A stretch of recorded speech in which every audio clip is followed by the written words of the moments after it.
Hello, hello. Hey everybody. Welcome to the live stream. Hopefully I'm sounding loud and clear here from my studio this morning in Washington, US. So yeah, our weather just turned really nice and warm this last weekend. So it's a great season to be out and painting. I feel like this spring has been very busy with travel for me. So if you read my newsletter, you know that I just returned from a trip to Oregon to paint alongside the drive, on the way from Washington to Oregon. And earlier in the year, I also did a trip to China and did a number of art projects there. And before then, I also taught a watercolor workshop in Jackson, Mississippi. So I feel like I've done my fair share of travel this spring. So I'm excited today to be actually just relaxing in the studio and jamming with you guys and showing you some of my old embarrassing works, because I think it's actually good for folks to see that all artists have a humble beginning. But today the goal is let's try to see if we can paint these older paintings again and do it better. Okay, so that's the agenda for today, and it's a typical paint and chat session. So what that means is that I'm just going to be painting and chatting about the process. I'll be checking the live stream chat also periodically between breaks. So you guys feel free to ask me any questions as it comes up throughout this process.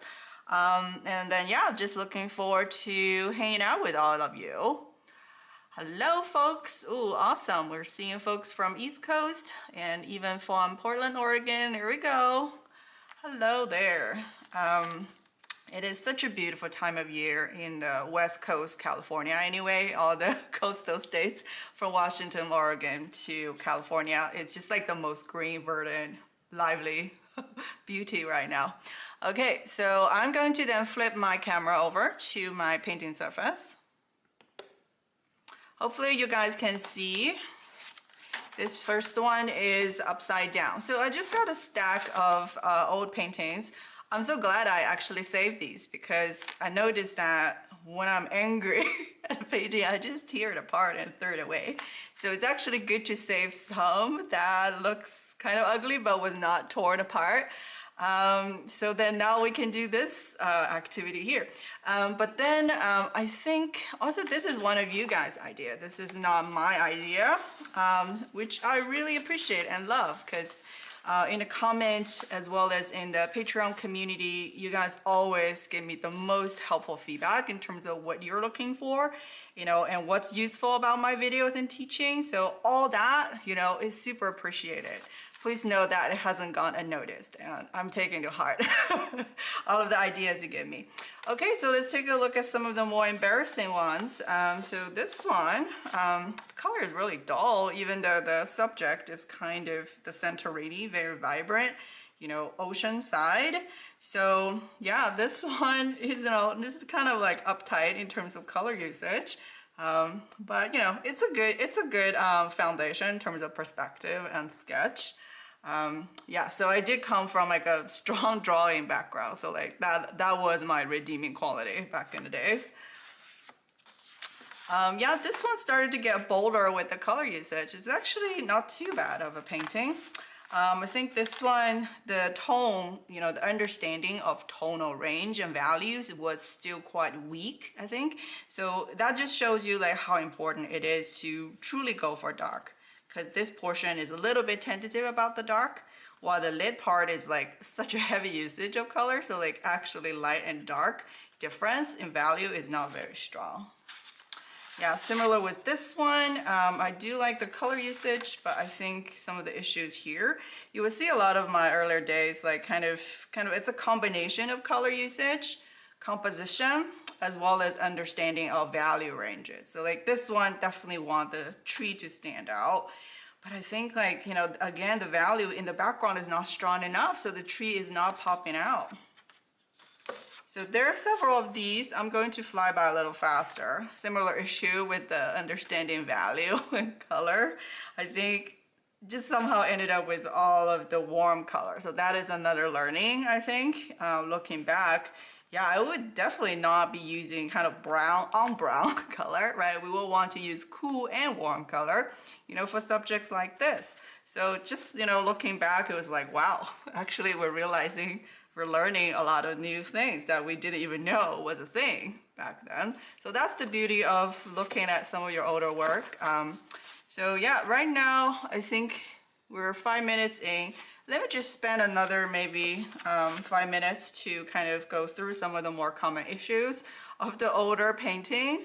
And then I selected 3 that I thought will be a really good archetypical examples to do and paint together today. Yeah, moving on. This was actually quite good in terms of value and color, I thought. But the composition is so odd that, you know, it feels like the highest contrast trees are actually on the edge. There's nothing to grab onto with this super strong movement in the center. And the center is kind of like vague. So again, this is a compositional issue more so. Hi, folks. Awesome. Shepherdstown. Nice. And Ontario. Hey guys. All right. This one's actually, I quite like it. Just overall very uptight, I think. That's kind of another challenge. It's like in the early days, I really got super tight with the usage and literally just filling in colors with individual objects. But, you know, back then I didn't understand the notion of like painting shape, not objects. So yeah, once you see shape, then you can truly go bold. But before you do, you kind of like really focus on filling in one square at a time. I think that's what happened with this piece. Hey, it's a lovely piece, but you know, it's not the style that I aspire to do, right? That's the challenge when we, you know, do paintings ourselves, and I'm sure you guys can relate as well, is that, well, my friends and family said that I did a lovely piece, but then like, that's not the style I want to go for. That's not the vibe or the mood, right? So yeah, again, like color usage, I think I really struggled with the shadow back then. Did not understand the shadow actually just needs to be much cooler. And the value needs to be much darker. So yeah, this is another more uptight piece. And this one's actually not bad, except the grain is like probably a bright green out of the tube, I think, was not mixed very well. So like color usage is not very tasteful. But yeah, it's a lovely subject. I think again, like in color usage, I haven't got to that part yet in our storytelling workshop that's ongoing right now. But this is a classic issue, the color usage, where you use something fresh out of the tube without mixing much, but then you concentrate that color just in one portion of the painting, right?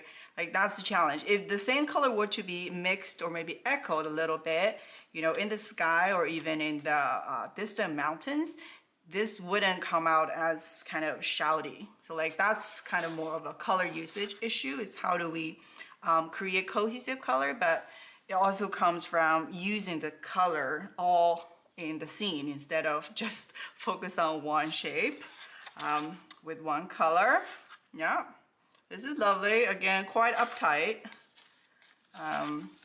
Yeah, similar usage of color. I think it's very common for beginners for like, you know, when you're first using like yellow and reds, you're always heavy-handed. Like, you know, this yellow is like too dark and too bright, where the shadow instead should be like heavier and stronger, right? So when the yellow and the red get so warm and so dark, it's gonna go like much, you'll have a harder time creating the contrast you need. Cool, so not too many paintings. This is a lovely one. It's a very uptight, really struggle with being abstract. So this is a classic case of beginners, which is why I'm also teaching in the storytelling workshop right now. Like, you see all of these individual flowers is like literally so repetitive, and you're treating them with the same technique and the same amount of detail. As versus you can be way more abstract with the way you depict them, right? So abstraction, definitely a hard thing for beginners to wrap their head around, but this will be a perfect example to kind of abstract further here. And as we reach the center area, you know, with the volcano rock, it gets more defined. So that's definitely good learning Yeah, but you know, if you guys need encouragement, right, wherever you are working on, I encourage you to go back and take a look at your older work. It's honestly so rewarding. That's when you feel like, I don't suck as much as I think I do. And I really do love that. So this was actually quite lovely. I think this is quite good piece. Again, like the shadow, I would probably do a bit heavier and darker if I were to paint on that today. And yeah, the usage of color, this phthalo blue, always. Whenever I use phthalo blue, you gotta be careful. So this stand out a little bit too much while not being echoed enough, maybe in some of the other areas. But yeah, so that's the stash I can easily find. I'm sure there are like way more stuff that if I dig around, I can find more, and even like a digital scan in the computer as well. But just to move us on today, and I picked out 3 of these painting that I thought we can do together again for today. So they represent kind of a wide spectrum of issues. Okay, so this one, I think I showed it maybe in my newsletter and in previous YouTube tutorials as well. But this one, the biggest problem is really the shape not being interesting in the reference photo. And I just did not have the gut to say either don't paint it because the shape was not interesting, or I didn't have the gut to modify the shape so that they're interesting, right? So when you're a beginner and you're approaching this type of subject, you know, you have like, you're like worshiping the photo reference or like the scene a bit too much. You're not being bold enough with the artistic license, right? So that's the main challenge. So today, knowing that's the case, we can try this scene a little bit differently. I'm gonna show you how you can really use the storytelling framework I'm teaching right now to say like, okay, what really is the idea of this? I'm gonna pick the main idea and I'm gonna make things work based on that idea, right? I'm going to modify the shape so that they're interesting and it serves the purpose of what I am looking for out of this. So instead of like you're at mercy of the photo reference, you actually can, you know, develop your own voice around the composition. Okay, so that's the goal for today. And this one is actually technically brilliant. I thought like that's another very common issue with painters. It's like, technically this is good. Like you have good perspective, you got the good drawing skill, got it. But it just lacks life. It lacks life in a sense where the composition is very stable and very boring. And also with the color usage is very flat, you know, whatever you see, you paint, whatever, you know, color you use, like you're painting exactly as you see. So we're going to use the same storytelling method and see if we can create a bit more movement, a bit more randomness in the scene and really capture that kind of melting snow, like rainy morning of this piece. So, and then this last one, I think it was a challenging one, so we'll see how we tackle this. But this piece's issue, right, is kind of treating everything with this, again, treating everything with the same emphasis, right? Did not abstract, even though the main focal point are these lighthouses on the cliff. But, you know, we're painting every area with the same amount of detail, which ended up being nothing really stand out and everything looks the same and kind of boring, right? So again, the idea here is like, how can we intentionally put emphasis in certain areas and maybe design the composition in a way so that the lighthouse looks even more dramatic and perched on top of this, you know, treacherous cliff and boulders on the Pacific Ocean with the stormy weather and, you know, that.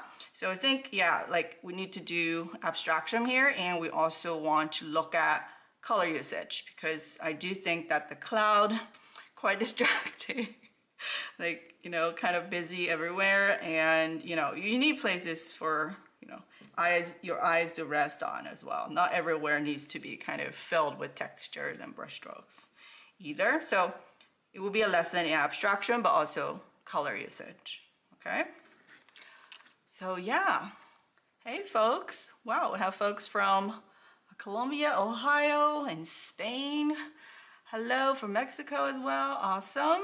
So yeah, some of your folks are in your evenings, which is lovely to see you. Of all the activities you choose to tune in to my live stream, I really appreciate that. Yeah, I am appreciative of everybody's support and your encouraging words.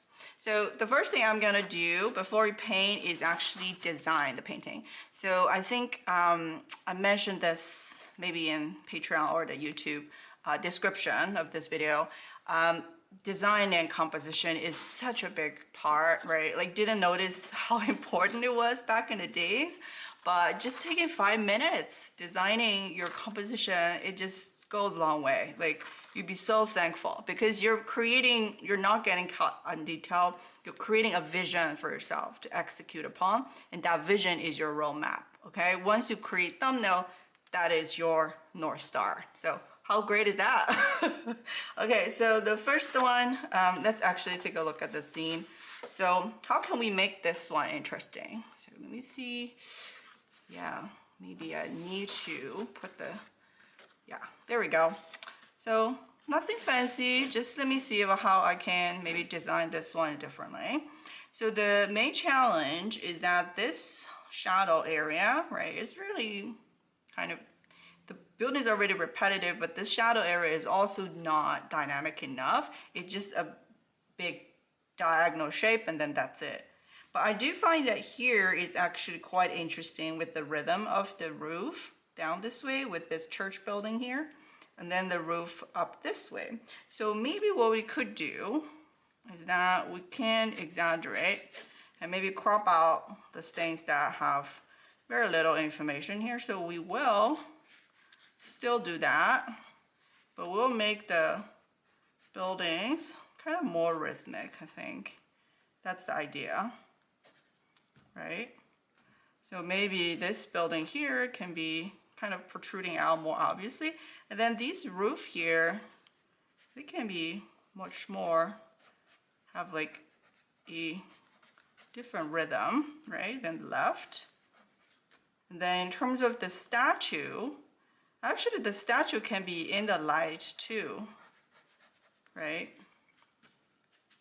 So that the statue is punctuating through this part and have some light on it will be helpful, because then all of this is in the shadow. It's going to contour the statue for us. I think that would be interesting, right? So these buildings will still be dark. Against the dark background will be the light statue.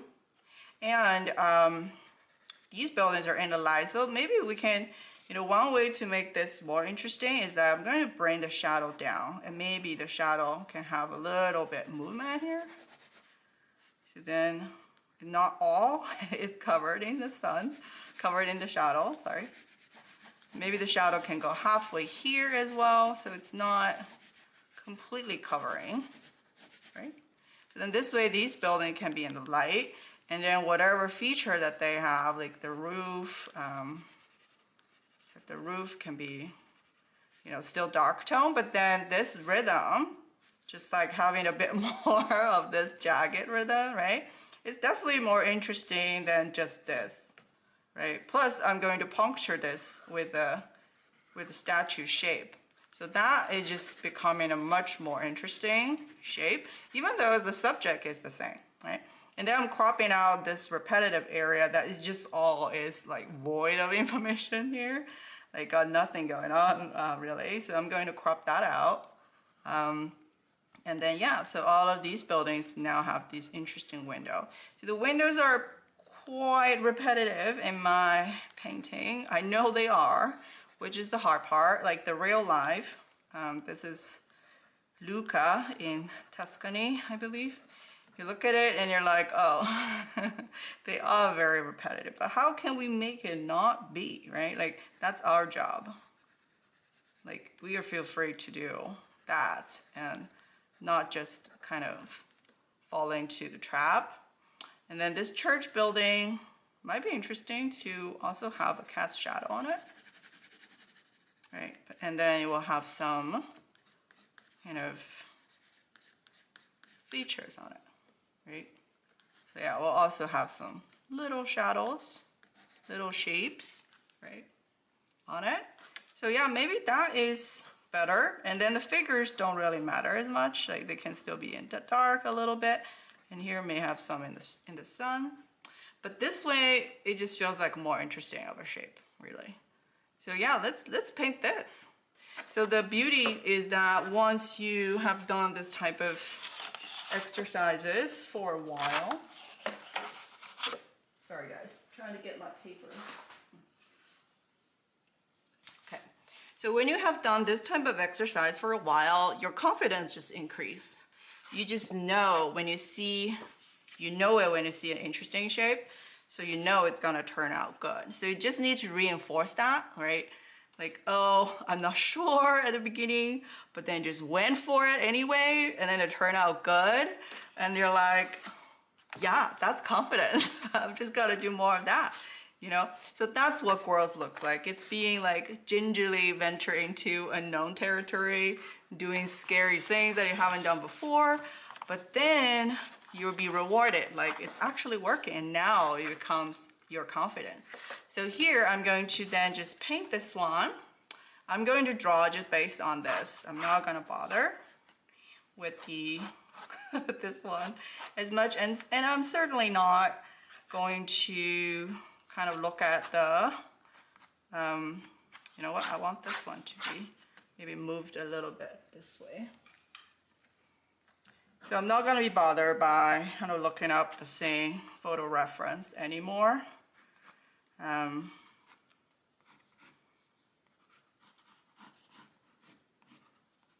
So just know that, you know, it's going to be fine.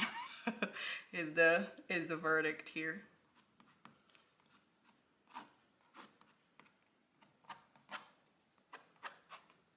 Okay, and we have these more rhythmic rooftops.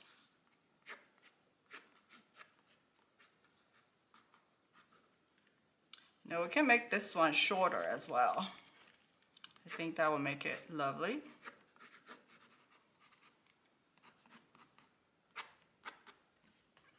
And we're going to place the statue in the shadow. That's right. Looks like the statue is wearing a robe. Okay. So we'll have a lit surface on the statue, and we'll probably have some kind of shadow cast onto this building, but maybe not all the way.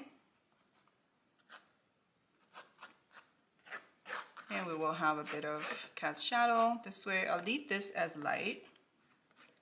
Maybe this guy can have a little bit of shadow casted on it, like creeping onto it.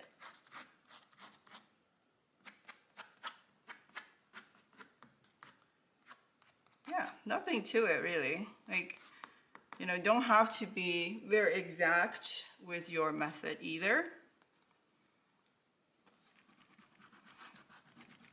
So I kind of do like this step feel of the initial one.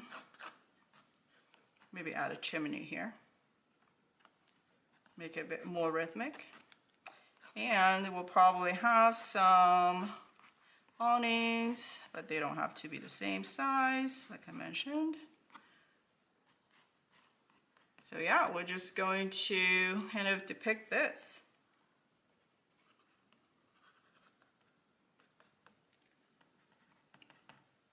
Cool. So yeah, we translated basically this shapes drawing right onto here. I didn't do the windows because actually they're much easier to depict with just brushstroke. So I'm just gonna do that. But also at the same time, I think like, you know, you do want to add some important, like the cast shadow shape, perhaps do want to draw it out because later you're going to paint according to that. That's helpful, especially for like beginners, right? So that's why I'm doing this here also. Okay, great. So then, yeah, I think we could go ahead and paint this, right? And I want you guys to see my ugly version. How do I make sure you see that? Here, let me put it here, even though I'm not gonna paint according to that.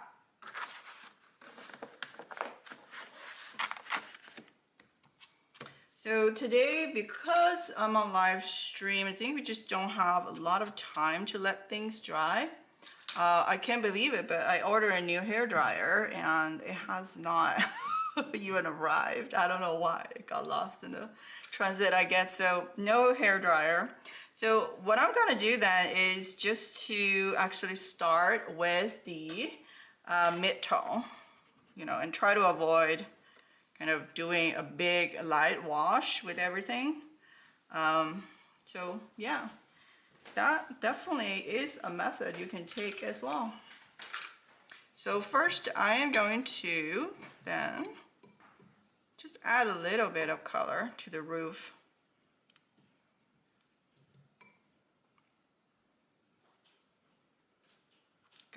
So you guys have a new palette here, which is lovely. You'll see how it's set up. I have a video coming up that shows you that. But yeah, I like this one because it actually is smaller and it doesn't have that many like well. I don't actually need that much well, that well. I'd never be able to use up the well space, to be honest. Like so here I'm still adding a little bit of that red accent, but in a much looser and kind of interpretive style. And you certainly don't have to fill in, you know, the shapes, because these shapes are not critical shapes, meaning that they're not, you know, doing much in terms of getting you the light and dark contours of the object. They're the natural color of the object, to which the looser you can go, the better of them. I'm just feel it out and just see like kind of what kind of color we may want in this.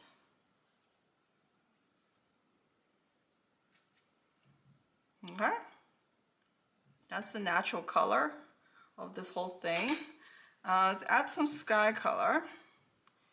So again, I'm not doing any fancy wet and wet today either, because I do want to show you guys like the wet and wet and all that stuff. It's cool with watercolor, yes, but it's not crucial for a beautiful painting, right? A beautiful painting is just like the shape really well distilled, right? So you can do like, you know, wet on dry and just have clean, sharp edges, and you would still end up with a lovely painting. So I'm going to go kind of a little bit more lavender color, warmer color for the sky, and add a little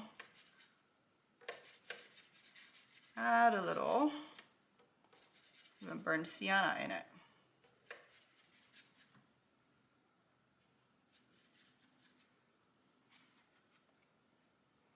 Very basic, very basic.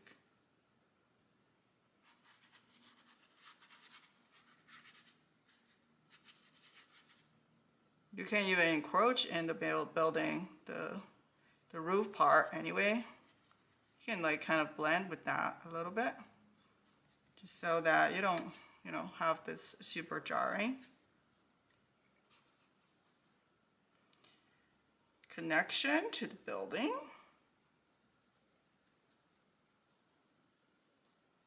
Just a little bit lighter near the horizon.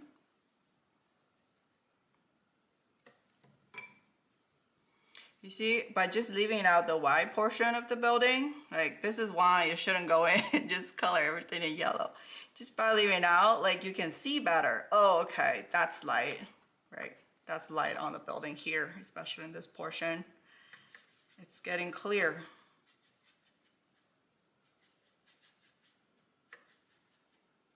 So yeah, if you want to emphasize, maybe this part you can go a little bit darker, just a little.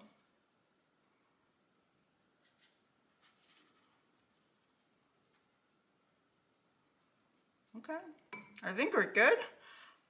This building here, it's a marble building. That's the tricky part. I think you're trying to leave it out to be too light, but then it's really confusing what that is. Well, you know what? We'll come back and color the building last, actually.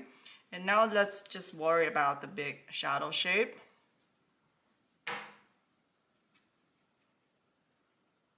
Okay, so for the big shadow shape of the building, right, I think that's the challenge with the white building. I used like a super muddy color, like kind of like neutral gray. So that's a big no. I feel like whenever you're painting like a very bright sunlight, you want the shadow actually to be significantly cooler, but also has a bit more color in it. Ideally cooler, but then in the cool, you may have some area that's like warmer as well. So I think that's the goal here, is to get this shadow to be like a cool color, but then have some warm in it too. So what I'm gonna do then is just mixing my big, I love just using ultramarine blue color. You guys can use that as well. It just can't go wrong with just using ultramarine only for the shadow if you're just starting out, right? So for some of the warmth, then I'm going to start a different well here. Start using yellow ochre with some burnt sienna blended in. So that can be helpful as your warm bits, right? And then because there's some red roof, I think it would be smart to maybe do more of a red well here. So I'm using some alizarin crimson into that burnt sienna mixture. So now you have red, yellow, and blue. But these three colors, because they're muted, I know they're going to jive. Like they're gonna like be harmonic, right? And nothing's gonna jump out too much. Even when you mix the blue with the yellow, you just get a gray because this is not vibrant yellow. Yeah, and you can't mess that up, Phil. So let's go. So I'm going to notice this big shadow color that's coming down from the tip of these buildings. So as I come down here, I'm switching over to more of a blue color. And I'm taking care to avoid this statue.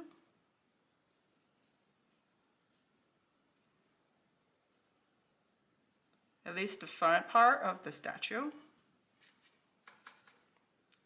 And we can do this building also, and like start with the red.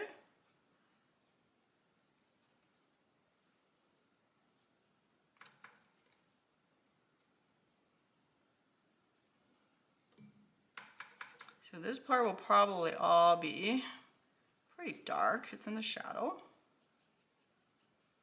As long as we leave the front part of the statue out, I think we're good.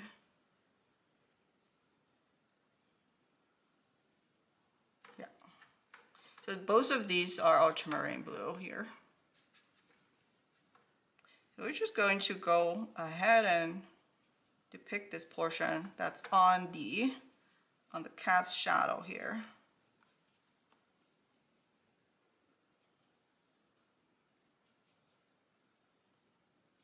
Shadow is going to get onto that statue a little bit. Oh, let's not forget to use yellow because the shadow on the ground may get a little bit warmer here. And it just these three colors really, like it transitions and then gets into this beautiful, beautiful shadow color that has dimension, that has rhythm. It's not just one-dimensional, and you get to say a lot with very little. That's the beauty of it. So we're going to then create this shadow also onto this building here.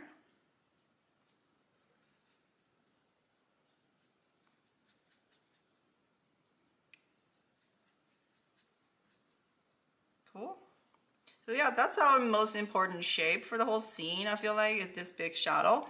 But now this is why you want to keep things quite wet, because now you can actually add some more color in it if you want to, but still stay within this range.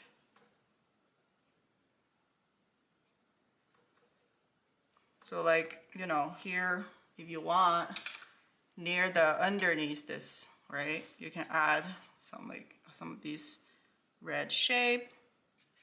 If it's kind of this same language of the red, you repeat it here and there. And you can add within that a bit more, like dry brush mark with darker color. Maybe slightly darker, get some indigo in there, it gets much darker.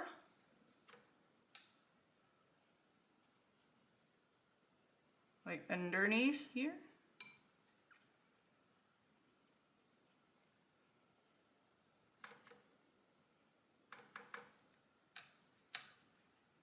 Okay, there's one thing I don't like this palette. It's making like this sound when I'm pressing on it hard, you see? So probably because my table isn't flat, or maybe this thing is not flat. But you can just feel it out and add some windows in there too. Not all the windows, obviously. But while the whole surface is still wet, you can do a lot to it too. And yeah.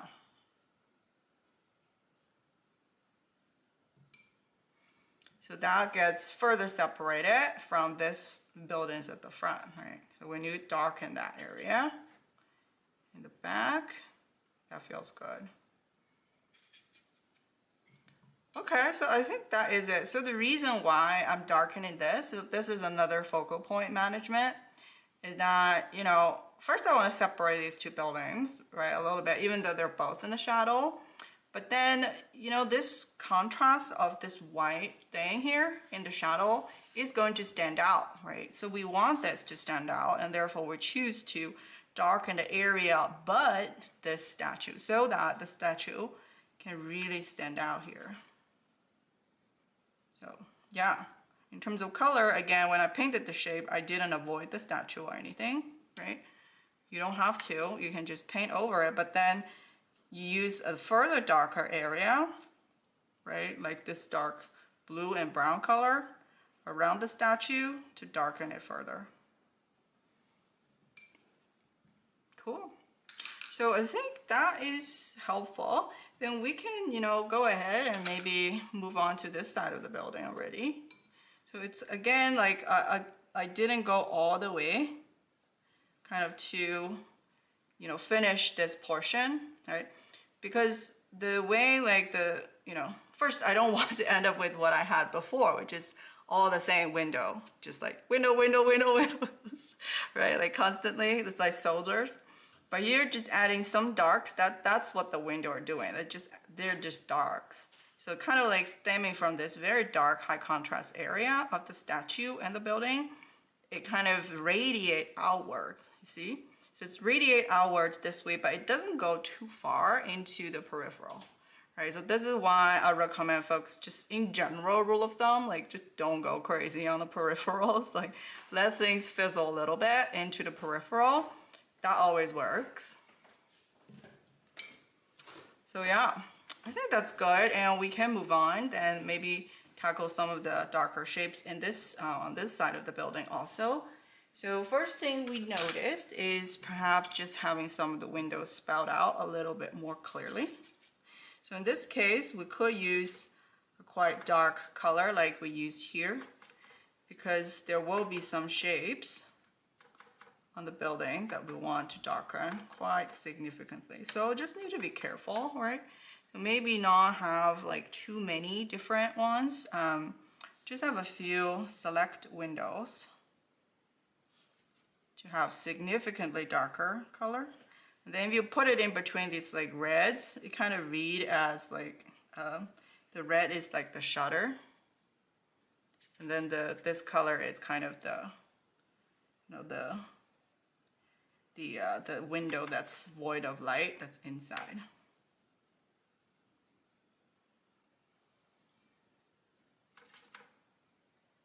And then maybe here I can add some warmer color window. You just need to be careful and only judiciously adding some windows, and make sure to kind of change color and brush stroke a little.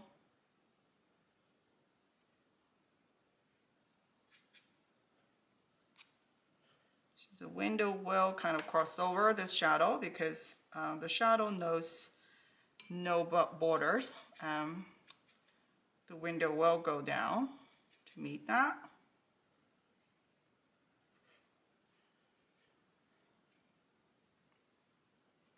So you just feel it out and kind of adding some colors to the building.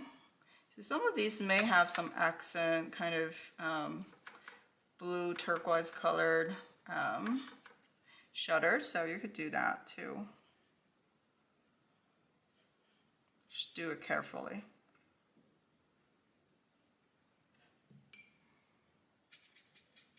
And maybe some buildings have some like striping patterns on them. You can do that as well. But in general, be careful about it.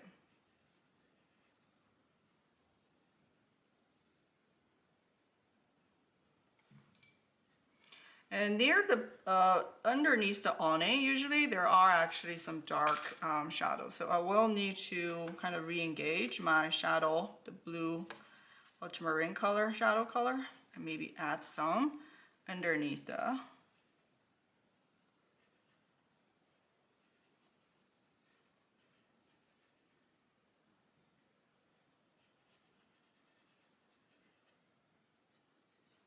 a little bit of red to emphasize.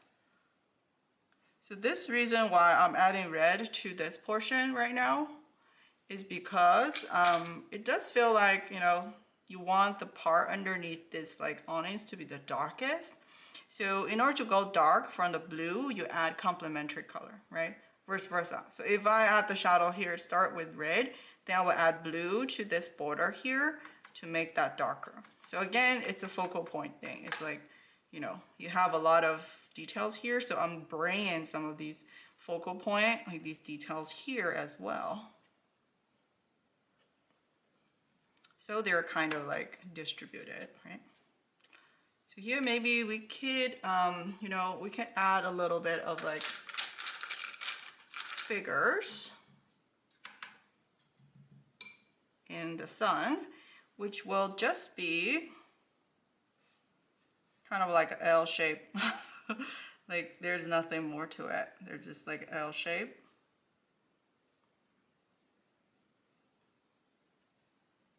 L shape, carrot shape, however you call it, but you know, you don't have to detail out.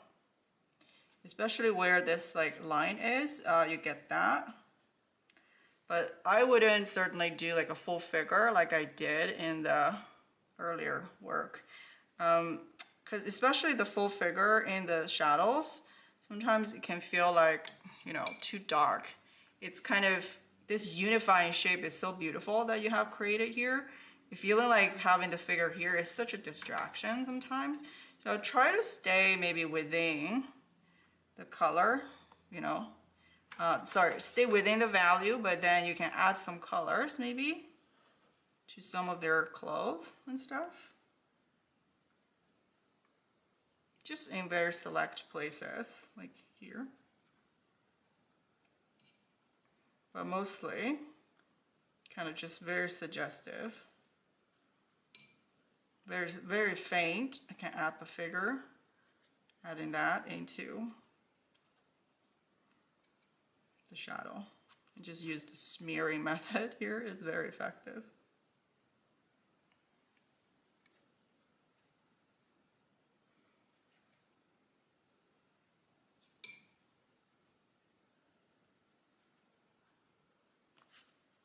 So just a hint of a figure. And then behind these windows, possibly there will be some like darker windows. We can do a little bit of that. It's in the shadow.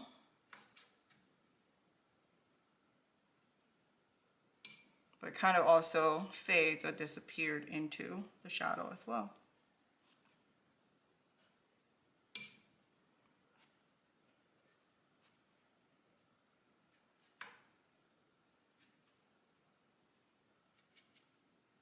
We don't know what, there are just some shapes here, but maybe more figures and there. But see, I'm trying to not disturb the harmony of this beautiful shape that's kind of casted this way, sideways. So that is still remain to be the main story we're telling, which is the light and the dark. Notice that we're missing the shadow on this building here, no problem. And maybe some building will have a bit of shadow underneath the roof as well. Okay, see, even here, this is a small shadow area. I prefer to still use, you know, some warm in it, so I added some yellow in that. Cool. So what do you guys think? Like, I feel like this one is like already done because you really don't need that much, to be honest. You know, once you have a strong design, right? You don't need a much to kind of fill in every single detail. You like get the good areas really good and strong, contrast super high here, right? And then just maintain this interesting shape we have done here. You add the darks mainly to strengthen either the contrast, right, of the high focal areas, or to, you know, again, like to bring some more awareness into this area using the darks. So it's more of a compositional tool, like the way you're placing, you know, these architecture details and figures. Don't see them as you have to paint like exacto, like that's a figure, that's a window, and it must have this many window. No, you don't worry about that. So I think again, like I fell prey to that challenge, right, when I was a beginner. But now, as a more seasoned artist, looking back at like noticing these things are, you know, that's not important. Let's not sweat over that. Okay. Yeah. So here we have this foreground building. That's where we could do some stuff. So we could add some more details onto this building with maybe like a warm tone for some of the marble details. You know, very simple. We don't need to go crazy either. So like, you may have, you know, some of these guys. You may have this one. So these are all like staying within the light tone, really. So you don't have to go crazy about that either. Again, but you can see, like, stay within what light tone, so you can afford to go into the dark without changing the value of the darks.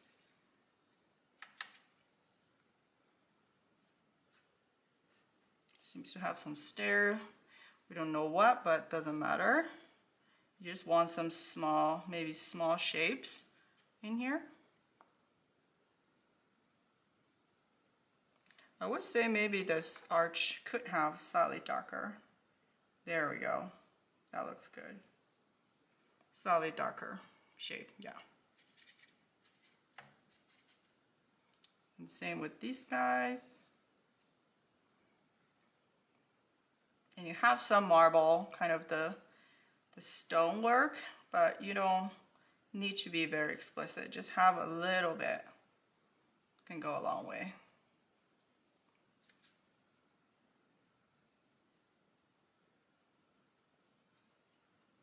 Okay, so I think that's good. A very bright day, you know, at Luca. So this definitely has stronger sense of light as compared to that one. And then it has such a tasteful design as well, if I do say so myself, compared to the older one, right? A better design as well because it's ignoring a lot of the details. What's left unsaid is actually kind of the main goal here with the white, bright sunlight, you know, big cast shadows and some small detail shapes. Very strategically placed darks so that you can focus your eye on the highest contrast areas. Okay, so yeah, that is our exercise 1. So I do feel good. I mean, yeah, if you guys, you know, have done a few years in your practice, come back and, you know, maybe try this exercise. You may be surprised to find out that your way of approaching things is just more confident and more strategic at the same time. Okay, so that's our first piece. yeah, I do think that the shadow shape is really a big role in this. That's what we designed in the thumbnail. So what I'm trying to look at when I'm painting is not getting pulled away by all these details, but I'm trying to refer to that. Like that's what I've been doing. And just sticking to the roadmap, you know, oftentimes it's just all you need. That's the discipline when you're executing. So thank you guys. Yeah, so that is our first one. I prepared another watercolor block because I know this one is not gonna dry up fully. So let's change the block. And then we will tackle the next one.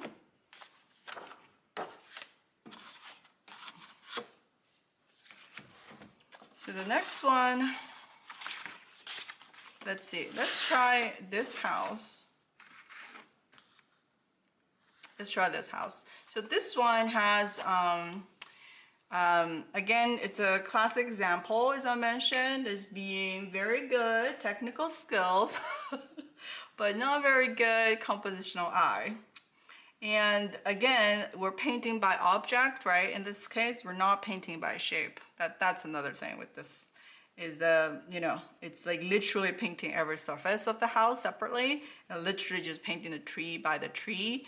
And even the way the tree is positioned, like with this house, it's like this tree knows to avoid the house. Like that doesn't seem very believable, right? And a little bit more kind of overworked or too careful with the way the bushes are depicted. And again, color usage is like very much non-usage of color. It's very monochromatic. So yeah, let's see how we can do this one better. So in terms of painting design, I'm thinking, so I think the story here is really like the rainy day, right? Like rainy morning after the snow, and the snow is melting, a misty, chill morning. So here's another beginner thing. It's like I was trying to capture the smoke coming out of the chimney, but that's a competing idea, right? So the idea is like, you know, just pick one is enough. So either pick the main story of this rainy day peacefulness, or pick this kind of smoke coming out of the house, like kind of that cozy, steaming like form.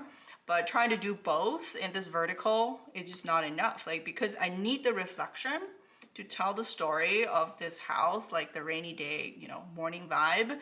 But I need also the space here to do the smoke. So I don't think I could do both equally well. So this is why I kind of really force yourself and just say, what is your main idea? Like you need to get super crisp. And for beginners, it's just best to pick just one idea is enough, right? Like here, for example, our Tuscany one, I think I didn't talk about this, but the Tuscany one, this one's really about the bright Tuscany sun. So again, focusing on the light meets the dark, right? And just place that strategically and leave the building really bright. Like that is the strategy. But for this one, I feel like if we want to tell the story, I would place like the house kind of like, I'll leave more room for this road here. Yeah, this is a arched up, like upward drive. And the house is like here, right? So it might be good to do the house smaller with a bit more perspective leading up to the house, and give the house a bit more allure. Like here is just plain sight, it's looking at the eye level, not much allure. I'm also wondering if the 2-point perspective here might be better as well.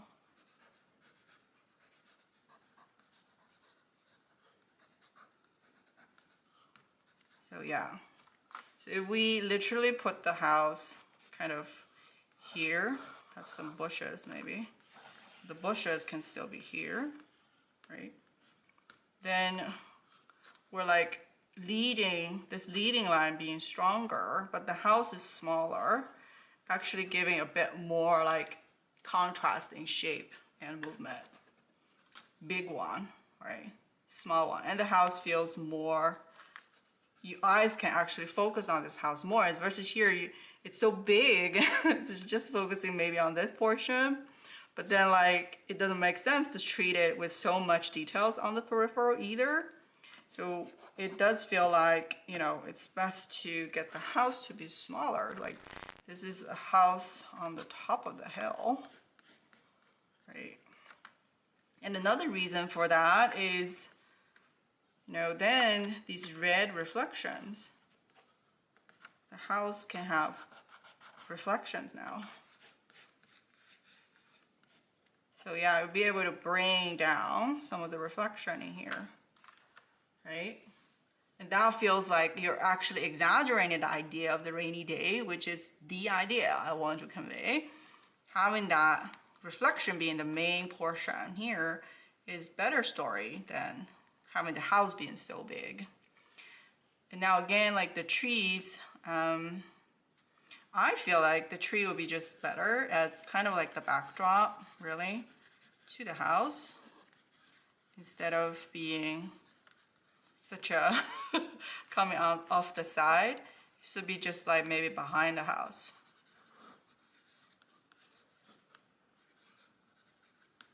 Yeah. And here is actually beautiful trees in the background, which unfortunately did not have enough space, I feel like. Again, like between, you know, here when you get so close to the edge, I feel like it's just best to leave out the tree, versus here, if you want to include something, really include it. If it gets so close to the edge and there's no room, then just don't include it, right? Because we don't want any tentativeness, right? We want everything that we incorporate in the scene to be serving a purpose in the scene. So again, the tree will probably have some reflection as well. And then yeah, like the background can be like, you know, some very faint gray in the background. And now let's look at value distribution. I like the angle already, right? So let's look at value distribution as the second step. So rainy day, the shadows will be concentrating on the vertical surface. So then I think, yeah, the top of the roof will still be bright, but the buildings will be dark. So it'll be some dark shapes over here, but then these bushes will have dark under parts. Okay. And then the reflection will be very similar. So we get this reflection to also be having some shapes, dark tones get brought down this way. Yeah, looks good. So the mid-tone is concentrating on there. You know, even though I think it will be beautiful because this mid-tone is sharp edge, very structured, very defined. You can even have some darks for the windows here. And this mid-tone is we could use wet and wet in this case, or even in just the flat painting method, like it just has less detail than this. So it will be the same color, kind of value echoed, but not exactly mirroring that.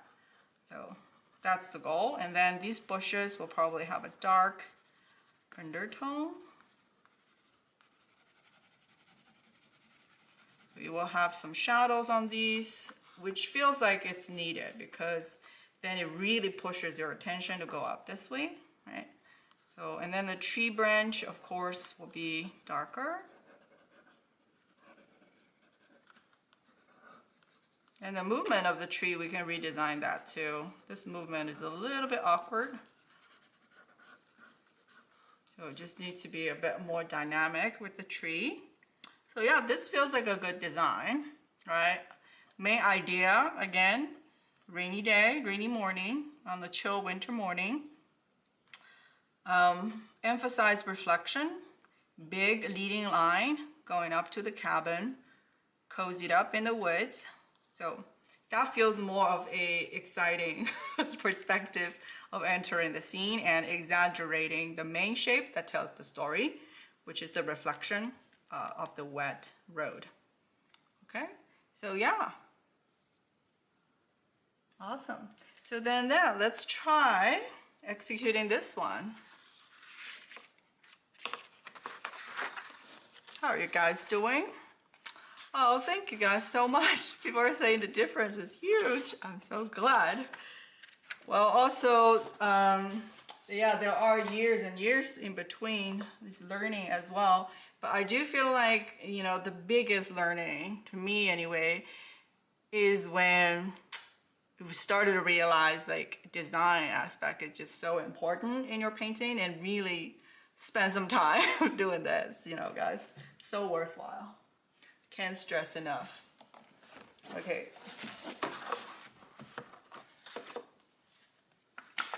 So then, let's do the vertical for that. So hopefully you can see the old version just as good. Yeah, I'm going to tape. Oh, well, it will be a little bit hard for you guys to see, huh? Can I maybe do it here? We'll just do it here. We'll do it here. Cool. All right, so we're going to say, okay, street swoop down this way. Yeah, kind of more than half even. That's fine, more than half. Okay, and then here will be the same street coming up on this side. And we'll place the building no more than here. Okay, so we're going to then do a perspective on the building here.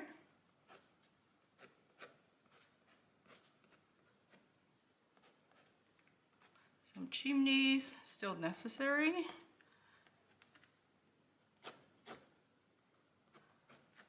Okay, and then the almost like an annex building here.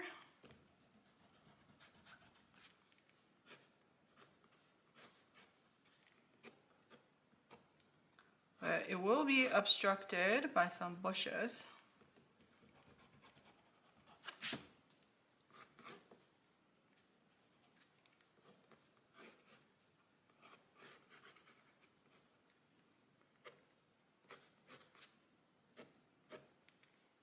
There is a very lovely balcony, but folks, I just don't feel like, maybe we'll try that, but I just don't feel like it's essential. It is not about the house anymore. The only thing I would say, you know, maybe you want to keep the house relatively bigger is when you're painting a house portraiture, right? But again, like, you know, that usually is not as exciting of a composition either. Whenever, when I work on like commissions for people's houses, I always ask like, do you have a more like situational shot that shows the surrounding of the house, right? Like the backyard, front yard, the road leading up to it. Whenever you ask for that, like you get better like photos. Just less of the real estate listing photos, but more of the interesting human experience photos. Because you know what, like the location, like the road, the trees, and even some boring like structures in front of it all tells a story of that location. So you want to include those in your composition. That's what evokes human emotions, our memories, our senses about a place. Okay, so yeah, it feels good. The house is kind of tucked away. I do like that. And we will have a bit more bushes here as well. So I want to make sure maybe get a big bush, but also some smaller bushes. Not everything is the same size. You know, maybe I can make the bushes bigger here because the street seems a little bit wide compared to my initial design. It is a tricky perspective at that. Okay, I think this is good. Cool.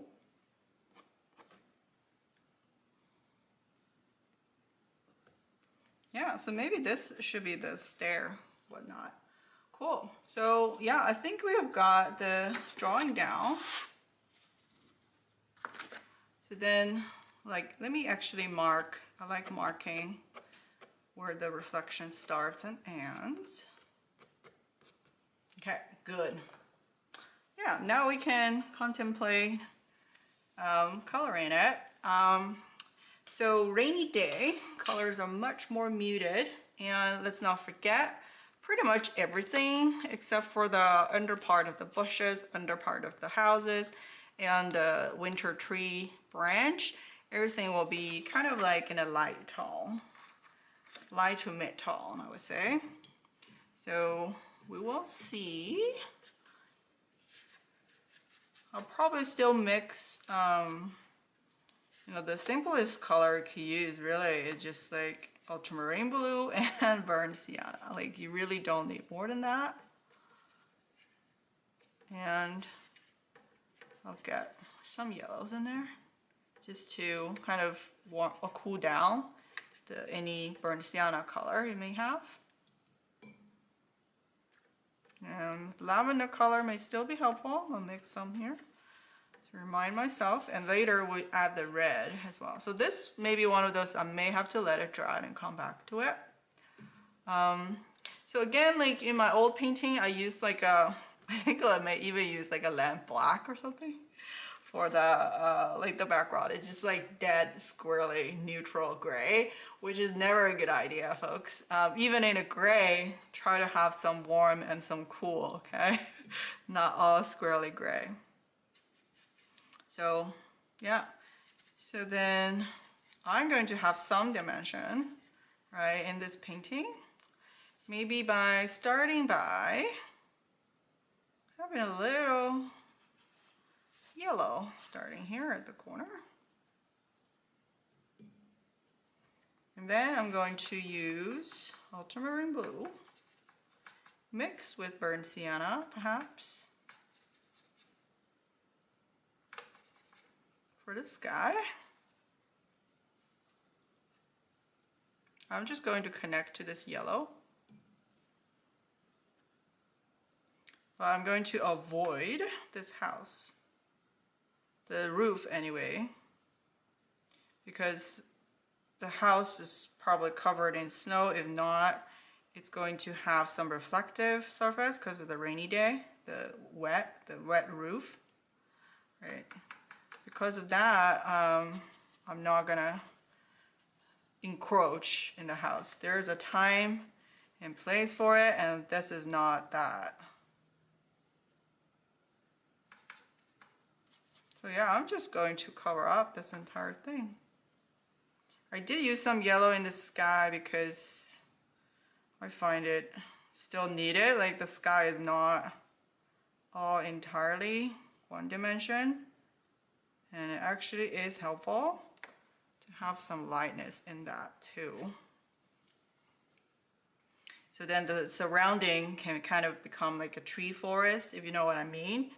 I think since, you know, we're having to paint the whole layer together anyway, so I'm going to add some distant trees perhaps. So I'm going to add darker version, thicker version of ultramarine blue with burnt sienna. Maybe add a little indigo to mute it down, right? Okay. So little distant trees.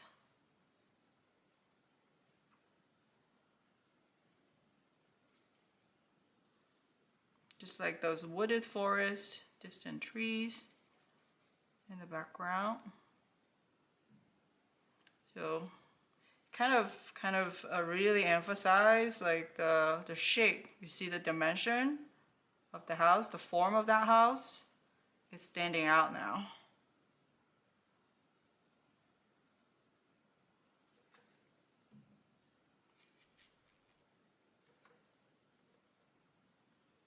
It's okay, you can run over this tree because this tree is going to still get darker than the other. So then, yeah, you kind of have this misty vibe with maybe like the sun coming out. You know, there's no right or wrong answer. Maybe this one didn't have the sun, doesn't matter. It's really sombering, but you know, playing with different ideas, right? Yeah. Okay, so that feels good. You know, this is why you use wet on wet, because then you can, you know, you're just focusing all of your energy into this area, right? So you want to get the color, you know, warm and cool right, and you also want to get the consistency right, like the darker layer added on immediately to suggest distant trees. So this is why I don't recommend wet and wet actually for beginners. If you don't understand values yet, trying to rush into using wet on wet can be challenging, because you see that wet and wet requires you to have like a spot on, like a dead on, like value interpretation in the first try. And without the rest of the painting painted, it's really hard to know how dark you actually need to go. So the chances of screwing up the value because you introduce wet on wet is actually quite high. So this is why I focused on like this type of subject first, right? Just the buildings, right? Like boats, for example, like structures, right? These are actually easier to do, believe it or not, than like trees and like this misty kind of atmospheric scenes. So just want to kind of rant a little, letting you know what my experience has been, kind of in terms of learning these different, you know, things. You know, it's a you know, it's additional learning curve. That's what I'm trying to say with the wet and wet. Yeah. Sorry, I'm missing some of the questions. Yeah. So Judith, did you say yellow would cool the burnt sienna? Yeah. So yellow would, because compared to red, yellow is cooler, even though it's still a warm color, but it is cooler than the red. So if you mix yellow in the burnt sienna, or use it as a transition to go to the blue, color, then it's actually making a really nice cool transition in a way, right? So in the color wheel as well, the yellow, you know, all the green is actually in between the red and the blue. So it is a transitory color, yes. So it can really go either way also as yellow. Either way meaning it can go pretty warm and it can go pretty cool. It has momentum, yes.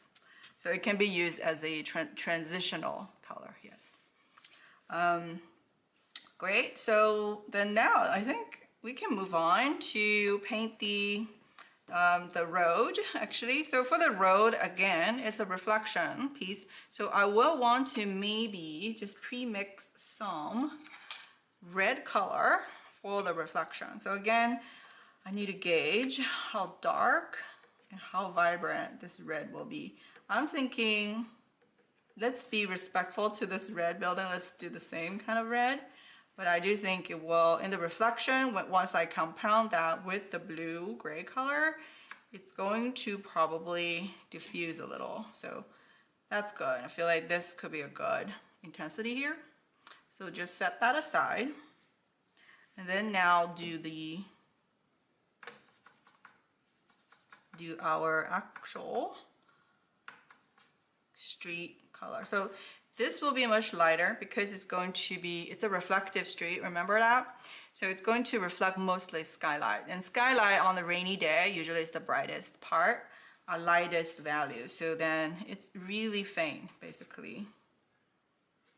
Really faint. So yeah, I'm just gonna go in. I'm going to then like leave the top of these bushes out, but I'm going to add some brown color so it's not all the same dimension of blue. So you can run over these house shapes, that's fine. If you want, you can use some clean water to blend some portion of it and start having some vertical forms. And then just continue on with your usual mixture here. So here, maybe you can transition a little bit more into the yellow color.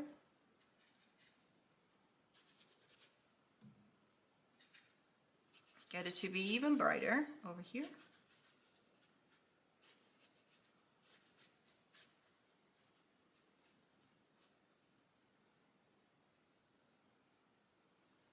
Yeah, so that looks good.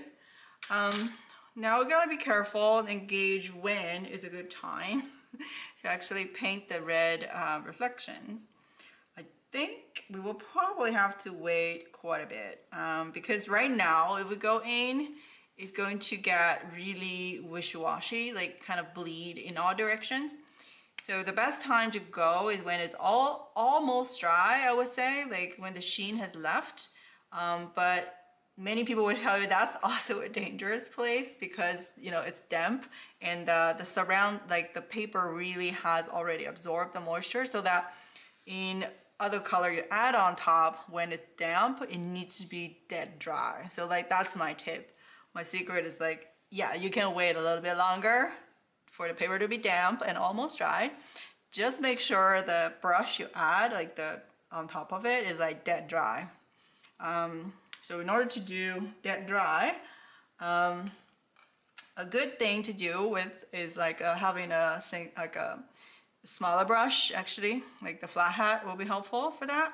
But also sometimes using the synthetic brush can be helpful. Like have something like this. It's actually not synthetic. I learned that it's just like a sable hair, which is a more stiff animal hair, traditionally made, but modern days it's mostly synthetic, kind of like a bristle-like texture. So when you use this brush, it wouldn't be as kind of as like loaded with color. So you're just using this, but you get rid of the pigment quite aggressively on the towel, and then just see how that works. See, it's working. So see how dry that is? Like I got rid of all of the color pretty much, pigment on the. So yeah, it's going to be quite dry here, but also totally fine. So just drag down using some dry brush mark, not a lot.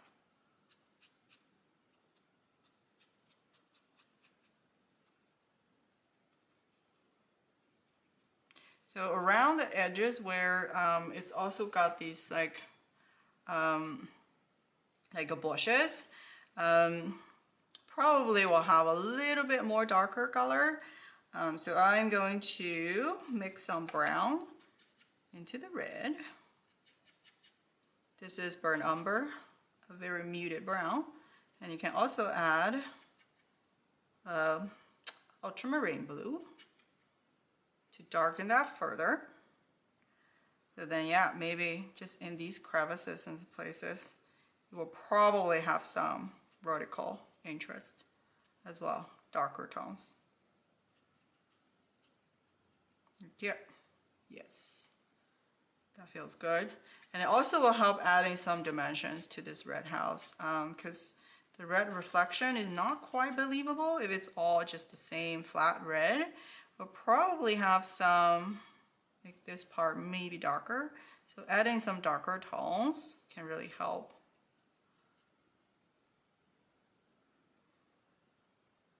Maybe here, like just some random darks as well will do as well. Yeah. So then this tree here probably will have a bit of that same color. So we're gonna do the tree here with the dark brown.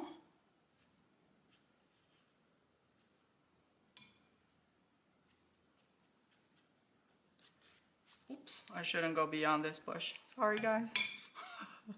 Okay, so that feels good. We could, you know, possibly add some movement to the road as well here. Just so that, you know, here it actually does have some kind of separation. I think it will be helpful to have some of that.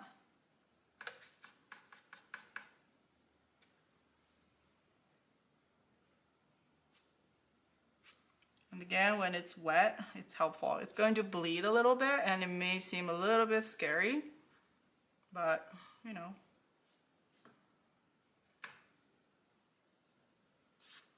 But wet and wet also has this, you know, quality that I feel like it's actually quite helpful. When it's wet, then you just intentionally create some stains and that's okay. Cool. So then because these are kind of the snow, maybe snow covered, I'm going to just wet it a little bit with semi-clean brush. Has like a slight lavender gray to it, right? So then this is really entering the kind of the peripheral of the painting. So I'm going to just not use like super defined,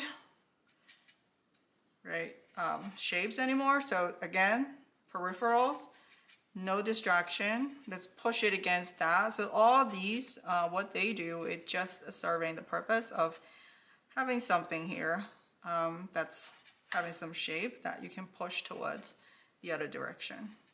I added some yellow here, but I don't think I like the yellow. I'll add some more brown back. Yeah.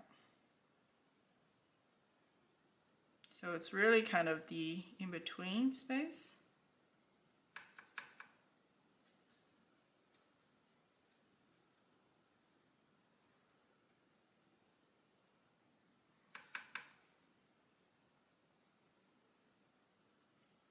You could be in between the bushes, right? But it's important to leave like the cluster, each cluster needs to be a bit clear, right? This shape is important, this shape is important, this shape is important, right? And then the under shape is not as important. So like, again, that's like experience as well. Once you work with different shapes, you'll notice that the negative shapes, right, that's underneath the positive shape, that's white, are really the most crucial, like at all time. So I'm going to add some kind of like branches, some like textures here, but not a lot. So just want to reinforce these, you know, it seems like those are kind of the type of the right branches that's like happening here.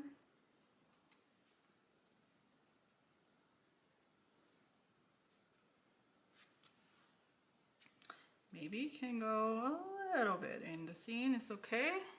But that's just kind of the scraggly kind of character of the bush. Have a little maybe shadows of the snow on that too, just to break up this super domey and ice cream like snow mound. Okay, so have a little bit more divots, but try to keep it pure still because it's so easy to encroach on this shape. Okay. Yeah, so then I think we sufficiently pushed the tension this way by just the way we're depicting these bushes. So yeah, I think we can actually do the house, believe it or not. So for the house, oh, I just lost the red color, but no problem. We will make a new one. The yellow and the red just changed, swap places. Okay. See, there's also no right or wrong way to mix your palette or use the different area of the palette. If you feel like you're just running out of space, you know, just like grab a tissue paper and just wipe it clean. It's really no big deal. There's like not a rocket science. Just go with the flow. Okay, so we're going to have this red house which will be a combo. I'm using burnt sienna, adding a little bit of alizarin crimson. Okay. So here I'm trying to depict the surface like individually. So just want to let you know that's not necessary, and it won't make it very uptight. So again, think in terms of big shapes and connected shapes, okay?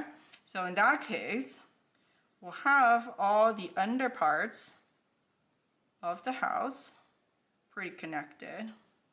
Everything basically, except for the roof. Yeah, maybe you want the balcony, in which case you can leave it out as white.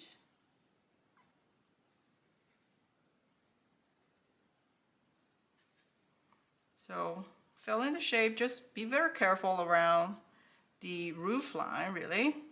And then the vertical shapes are actually okay. So nothing fancy. I'm just again doing like a whole wash of just the red. Avoid this roof line again. Roof lines are important. Also, the top of the bush are important.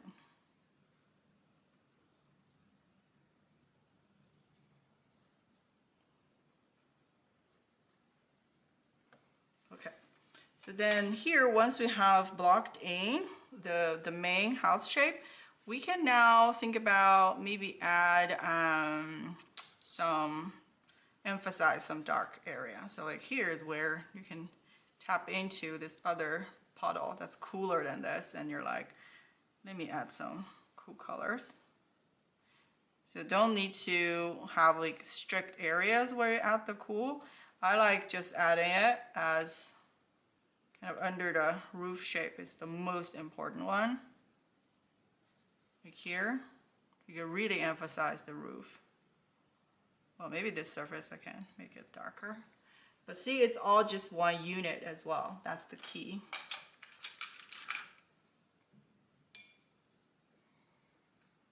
And then this, again, I know this wide balcony, if we were to do it, is going to introduce some problems. So I'm actually going to blend the color a little bit better of this balcony and not make it stand out too much.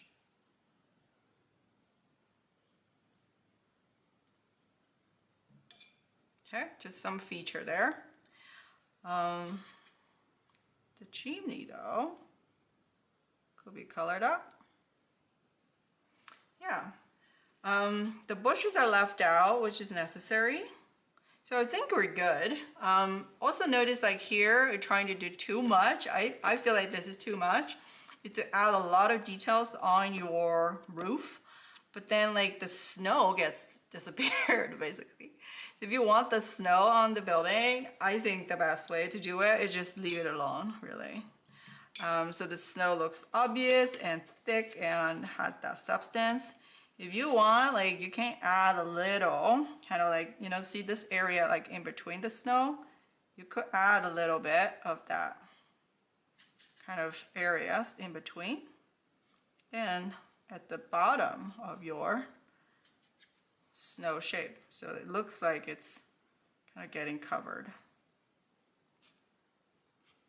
They just have a little bit of shadow on this snow-covered roof.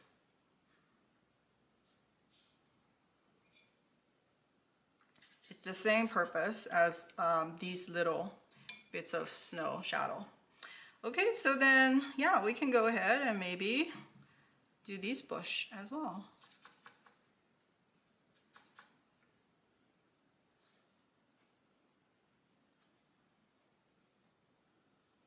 So be just concentrated on the bottom of these bush. View on, add some yellow. Not necessary. Some yellow may help. Just to echo here, because here's got some yellow.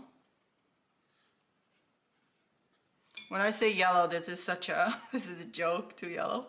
This is not a good testament to yellow. It's like yellow in this context, it's like so muted, right? So like it really look anything but yellow, but to us it is still yellow. So again, we will talk more about that in our third module of the storytelling workshop, but again, it's all relative to colors. all relative. Okay.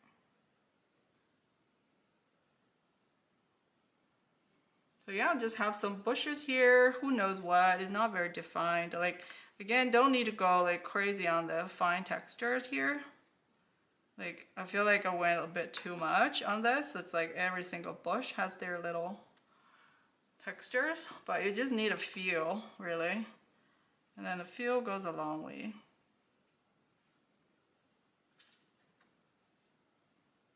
Yeah, I feel like we just lost our stairs, but it's okay. Okay, so we'll have some maybe windows on the houses with super rich and dark colors.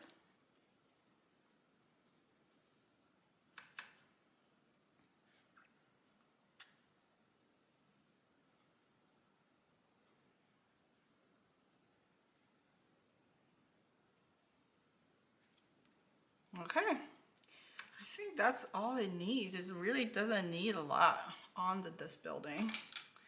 Okay, so yeah, it's coming along nicely. I feel like we captured this like reflective light, and the misty feeling of in the woods is like more intense as well. So the next thing, like probably the last thing here really, is the trees. So we're going to then depict these trees and see if we can kind of maybe fizzle into the distance as well, based on the rule of not having too much like details on this corner here, right?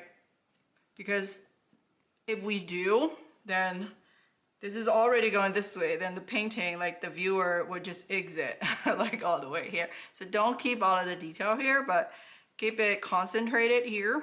Like by detail, I mean really focal point, which is darkest dark, right? And then the sharpest edge, it's like near here.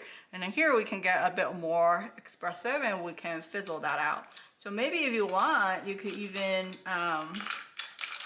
like maybe wet this area down a little bit in the corner, just so that, you know, this tree, you know that once it hit that wet area, it's going to fizzle a little bit.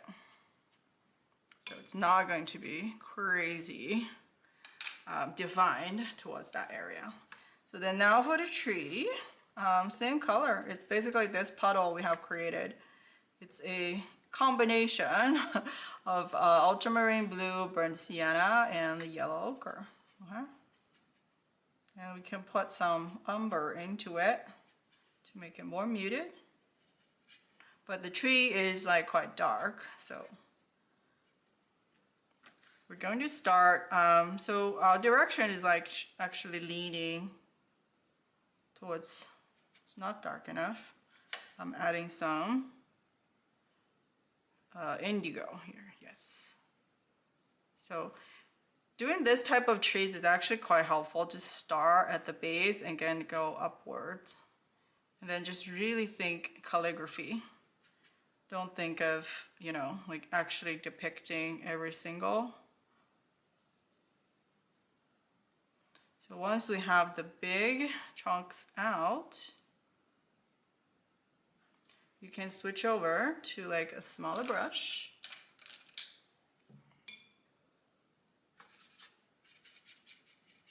And you can detail out stuff. You can add some more darks, you know, to correct the shape a little bit, but preserve the beautiful brush stroke, right?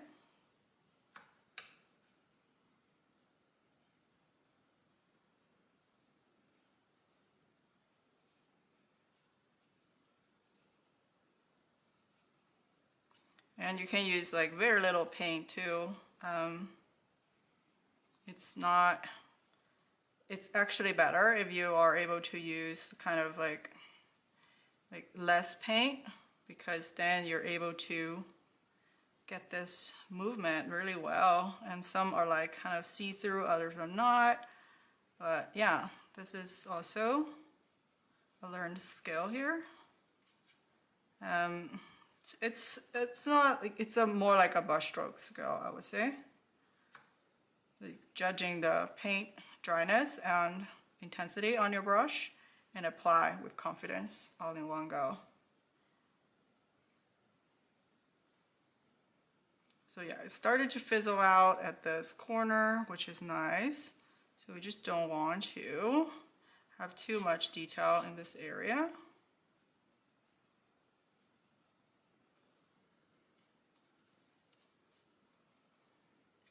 All right, it feels like good.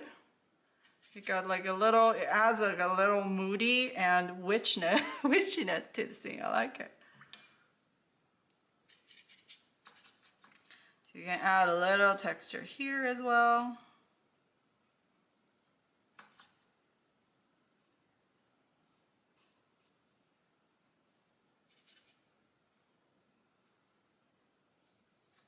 Again, not try to do it too close to the edge. Just closer to the main building, really.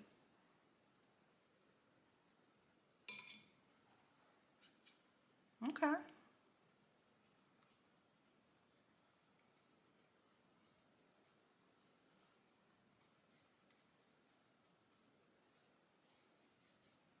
Cool. I think that's good. We're just trying to not overdo it, right? And the movement feels like a little bit better than this guy because I think we're trying to actually leave some space between canopies. So that's another tip if you want to know how to not do the trees in a more awkward way. So I'm concentrating, this is a big canopy here, right? As versus all is canopy. I try to do a canopy here and a little bit canopy here, but then like skip a beat here and then did another canopy here. So those are, you know, also kind of from a design perspective, right? Like in terms of shape, you're trying to randomize. So there are just different techniques to like randomize the shape. So yeah, I'm not super happy with this like blank. There's a bit of a gap here in the white. So I'm trying to figure out what to do. Maybe just need to close it. Yeah, okay. Cool, so that is our second piece. Yeah, hopefully it's like getting, you know, started to get a hand of like what I'm trying to do here, hopefully. So the goal is again, like, you know, learning more about interesting shapes, exaggerated movement. So it's actually less stable, less calm, and which is also less boring, but it has clear movement this way. The house is like looking up, right? It has clear movement, looking upwards. It's actually smaller, so you can make the target smaller to actually put more focus on it. Because if the whole scene is the target, then you don't see the target, okay? If you have strong lines, strong blank space like this, you actually see the target better, like you're leading up to it. So all this is like, you know, kind of the more you kind of paint and really pay attention to shapes, the more you notice this type of things. And we'll start intentionally leveraging them for your design.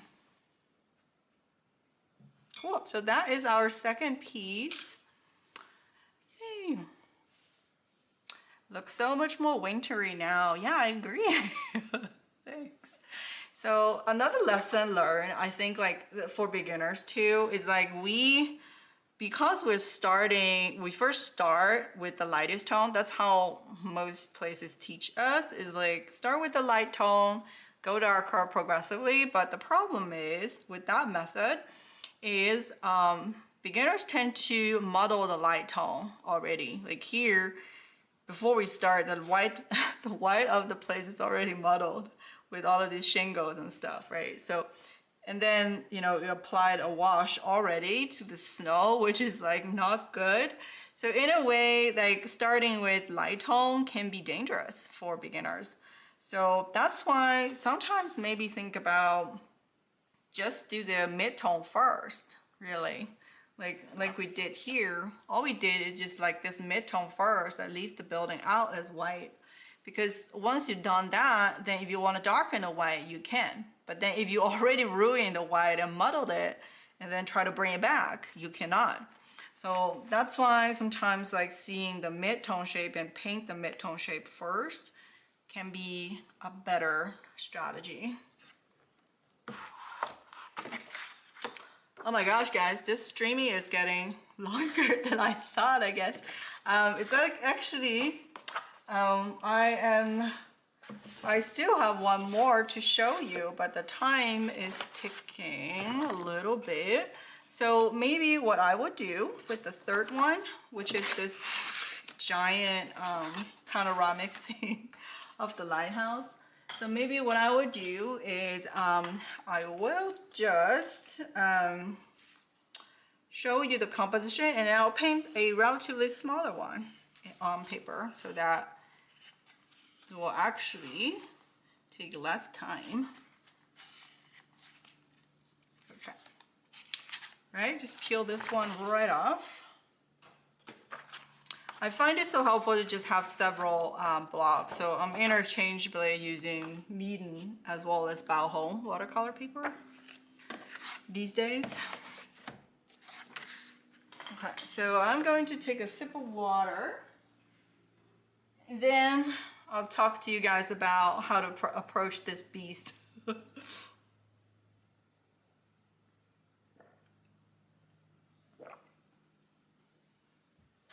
Okay, so we have this scene, which sometimes there is such thing as a scale too big, you know what I mean? So when this is not, if this is a photograph, I'm sure it will look great because photographs has a more realistic representation. So you can actually tell the distance, the lens that's used, like all that better. But in painting, we have limited tools, more limited tools than photography in a way. So a scene like that, like that's a long distance lens and just pulled all the way up close, is actually quite detached from that human experience, like the one I mentioned, right? The human experience.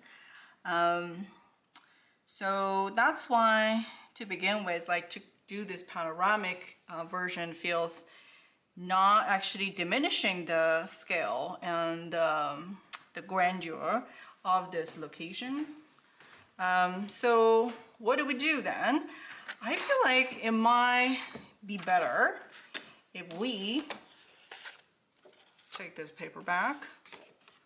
It might be better if we don't try to do too much, but instead just focus on a wedge of the scene, which is where the boulder meets the cliff, meets the lighthouse. And there's some big rocks here with the splashing wave. Those rocks are just ginormous. Each one is like a mountain, right? So maybe that is an idea for us to grab onto. Not the other way around. So if we simply just focus on these rocks, and then maybe we can exaggerate by make this lighthouse tiny in the scene. That also works oftentimes. And we don't need all these three buildings. Like, these three buildings are like completely repetitive, even though that's how the lighthouse is. But so yeah, just have a little bit of information of just like the trees here. Yeah, but the idea is really to exaggerate how small these lighthouses are compared to these rocks, just one of them. And I feel like there's a splashing wave. I'm sure in the photo that I referred to earlier on this one, the wave is at the front, but it's not a good positioning.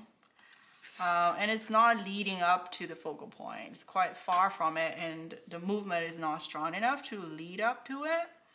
So I'm thinking here, maybe we have the splash somewhere here and between the rocks so you can actually see better. Well, that's between the rocks too. But anyway, maybe have it here. And then the horizon. So here's another thing. Like when you are distant lens, like long distance lens camera, you're looking at something, you tend to, this line here, right, tells you you're actually looking at this from an even higher point. So when you do that, like your subject are diminishing, they look smaller. But if you put this horizon line like under under here, you're looking at it as if this cliff is taller than you, where you are at. So that will make your subject seem more monumental. So I like that. So that's what we're gonna do, is put the ocean even here. So the splash of wave, if you want, it's going to shoot into the sky. Okay, so it will make the whole subject more monumental. So that's the plan. Now let's do the value range. So mid-tone, mid-tone, mid-tone, mid-tone, all mid-tone, these.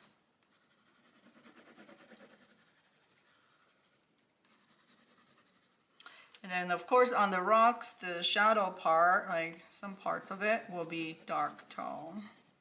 So like dark, dark, dark. There's a dark one here. There's a little one in front of it. And on the cliff, there gotta be some darks as well. Okay, so it'll be darks. Cool. So now for the sky, you know, this could be a good color and a study as well.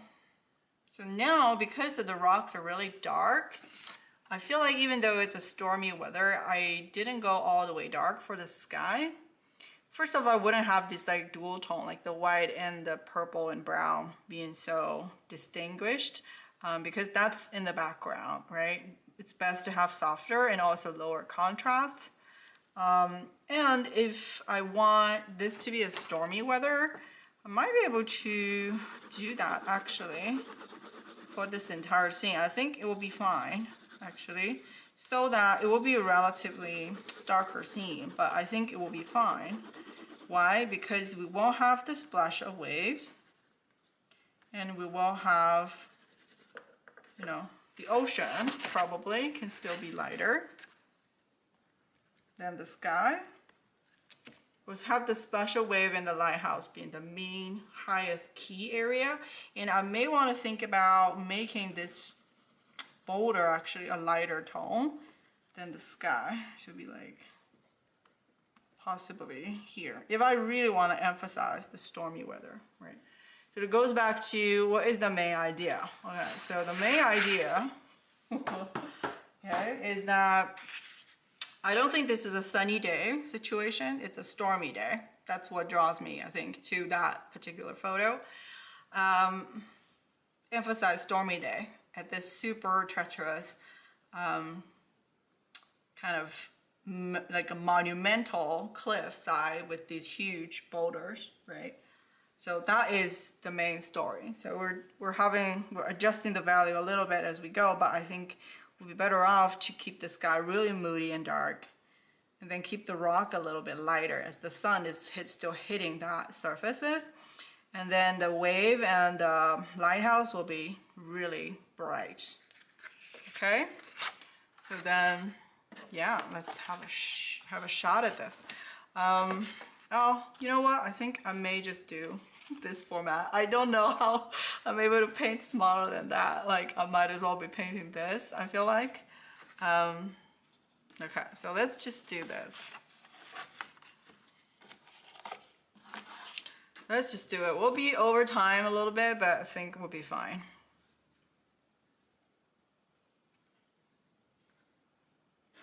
I'm just drawing literally as I have seen here.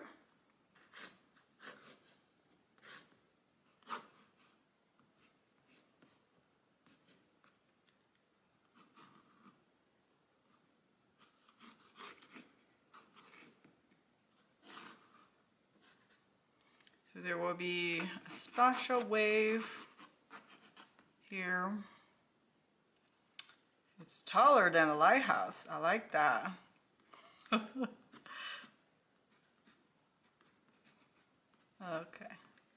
Here's the lighthouse.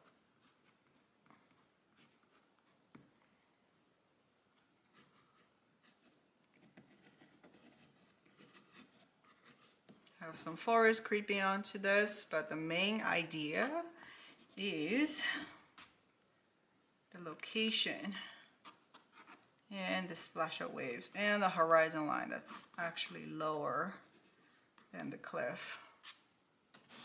Okay, so, and with the dark moody sky, I think that will help as well. Okay, so again, the forest on this piece is like, it's so like, it's too big actually. It doesn't have a lot of information, but it's just like very repetitive shapes. Even though I try to use scratching method, I think this is another situation where like techniques like doesn't mean like it's gonna create interesting shapes. It's like the shape is not diverse enough. So no matter how fancy you are with the scraping and all that, it wouldn't compensate for it. Okay, so that's the unfortunate situation here. To my older self. Okay, cool. So we're going to then do a moody sky. I think that's the goal. So a moody sky is similar to the rainy weather, I think. But they tend to have a bit of purple. I don't know if you guys stared at stormy weather, stormy clouds before. They seem more purple than blue, to me anyway. And certainly compared to sunny weather. So I'm actually adding a little bit of alizarin crimson in here. Yeah, cool. So we're going to do pretty dark and moody sky, and then just don't have these like white clouds like here, and just instead just do like a solid wash. Okay, I think I need way more mixture than this, guys. So who am I kidding? I always tell people to pre-mix your color without being stingy and everything. So here we are doing it.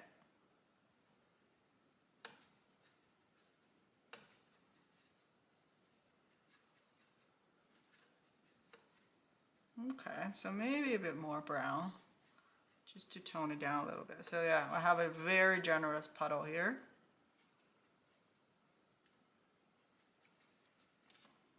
Okay, so the sky will be all mid-tone. Also, I don't know actually how this will turn out, but instinctively, I feel like that's the right thing to do. So that's what we're doing.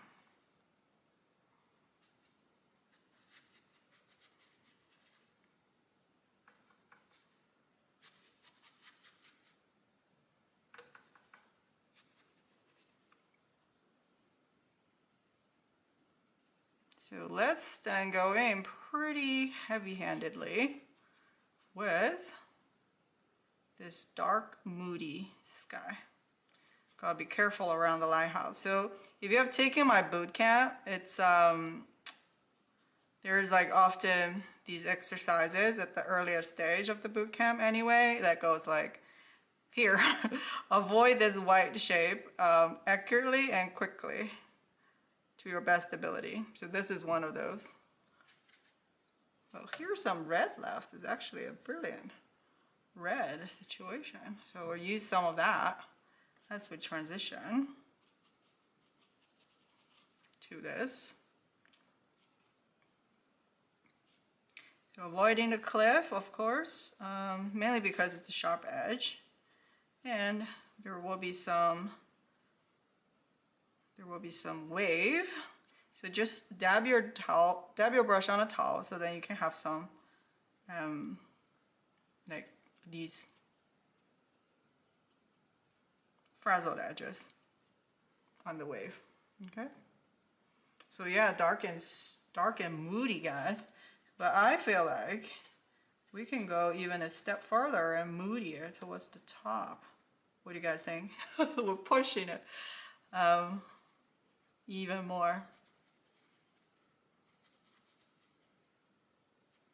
Why not? Sometimes there are these like low-hanging clouds that are just like, it's very doom and gloom.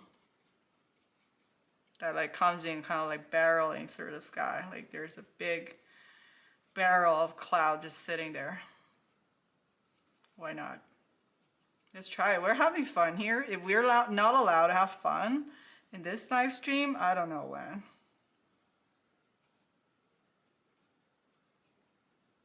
Okay. Well, now it looks like really dark and moody. I like it. Okay. So you see, like once you find the idea, you really have to be exaggerating it quite a bit. Yeah. Okay, so we can move down to the water, I think. To the water, I'll probably just be a bit more on the bluer side. But still a little bit dark, I believe.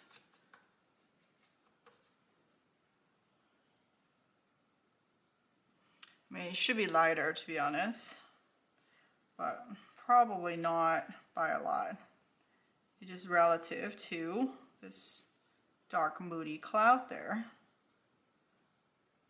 So I'm just going to paint around, not being fancy or anything. So just around the rocks is fine. We can add a little bit of purple, maybe, in some of the area that's closer to us. Start to transition a little bit. And then as we go into the front, we're going to pay attention to the edges that's meeting the rocks. So probably need to be a bit, leaving a little bit more of that like white, kind of whites near these, because there will be some little crashing waves on the rocks.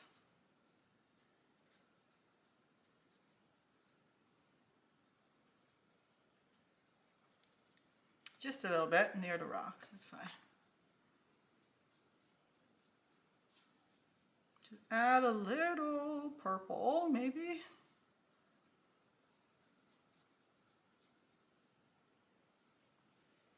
Okay, that's the main splash. So we're not going to try to be too fancy here and adding all kinds of splashes, I feel like. Yeah, so that feels good. Very moody so far. So here's the thing. So like here, I think this cliff probably had some like green, like low growing, some sort of, you know, like vegetations on the cliff. But you know, I feel like it's making the color so muddled. Like instead, the light and the dark surface of the cliff is not clear as a result. So that's another thing. Is like when you're seeing color, I feel like if you're a beginner, then you're so, again, like so afraid to like ignore the color or just focus on value. But you know, experienced painters like learn so many painful lessons. I feel like you just know that you cannot be swayed by color too much. You have to stick to the value. So like if I were to add the green here, I wouldn't darken it. Like what I did here, like previously, just darken it with more green. So then that took away the light surface value, right? So that altered the value too much. So that's always the goal here, is to let's not alter the value. Let's focus on the color being cool versus warm, right? Sure, you get green hue, but try to incorporate that green hue when you initially execute on the light tone or on the dark tone. Try not to darken it over and overworking it afterwards. So that is the main lesson here, I feel like. But anyway, we're going to not worry about the that too much. I think we're going to then just add some color to the rock. So here's what I mean. So if you have like, you know, the brown color, right, but that's quite red. So if you want to cool it down, add some yellow to it. You can even add some purple to it. See, it will cool down even more, right? So that can be, I feel like that can be our rock surface here. It's going to be a little bit lighter, actually, than we previously had. So if you want to add some color dimension, add that in now, okay? When everything is still wet.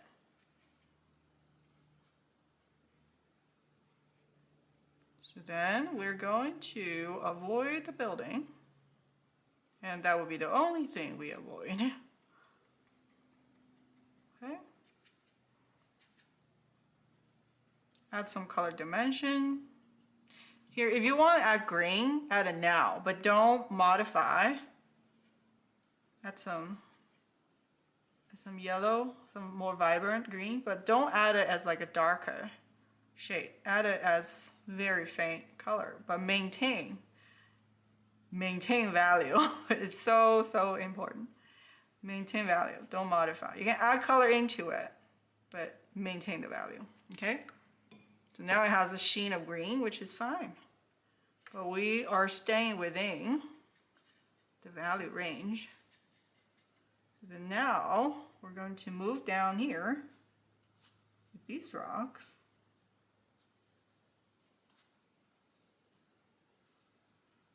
Here.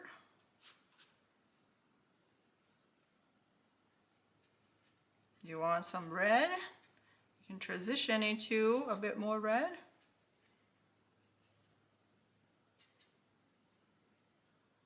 That's fine.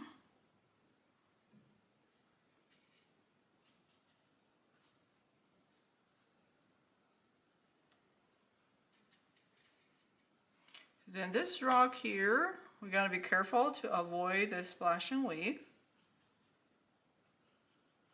So for beginners, it's like smart to just draw this crashing wave shape out. Although the pencil mark is a little bit annoying. So for experienced painters, we want to avoid drawing out, but instead use your mind's eye, which also sometimes can be hard. So.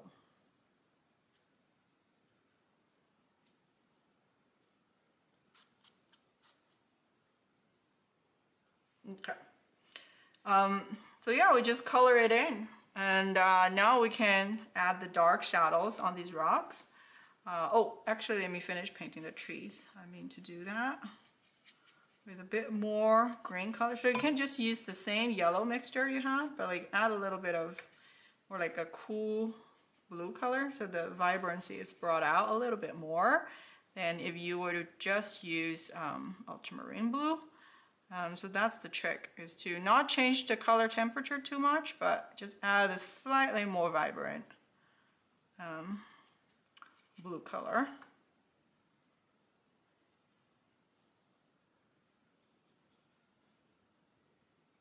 Okay. Cool. So yeah, that's good. We have super clean focal point, clean wave. That's good. Now we just want to contour the rocks, which I think really will tie everything together. I will then, before this green dries up, I will add some darker color to it for the, just to signal that's a whole forest in there without spelling out the shape too much.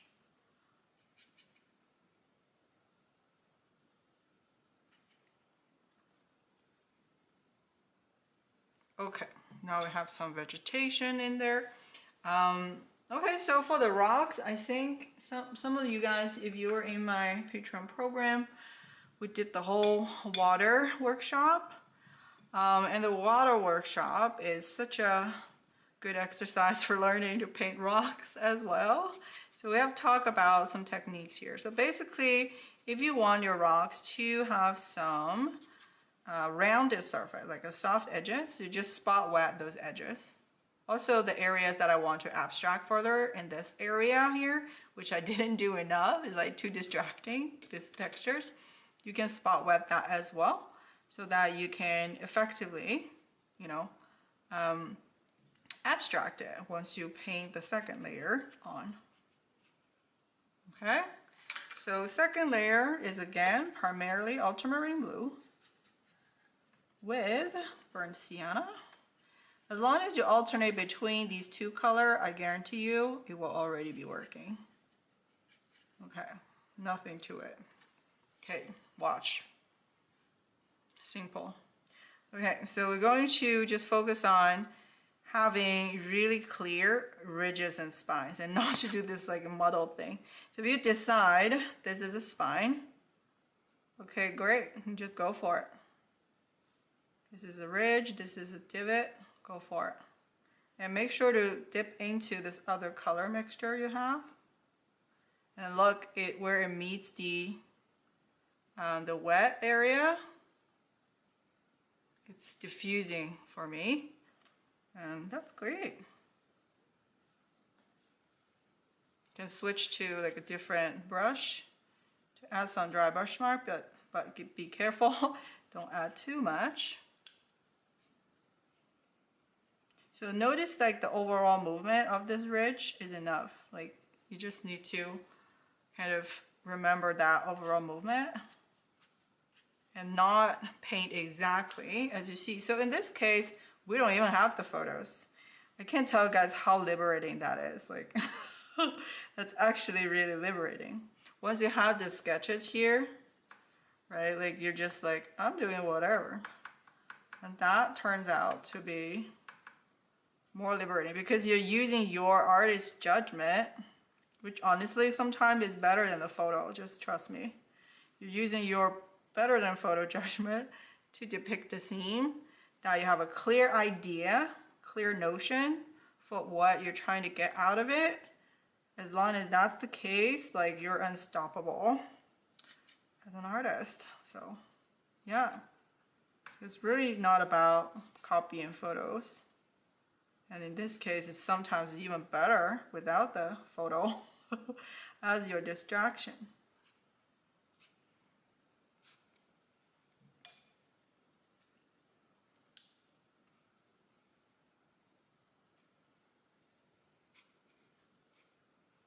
Okay, so we're on to this main rock here. However, I don't think it's a very, that one is not as, it can be a bit more abstract the way we depict it.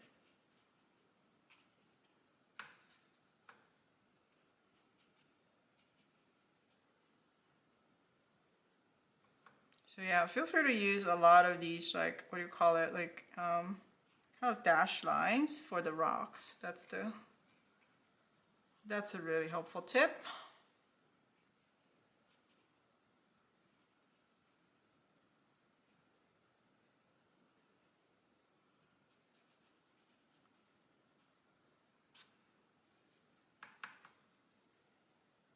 So see where I spot wetted this? It's like creating some hard, some soft edges, and that is lovely. That's what we want.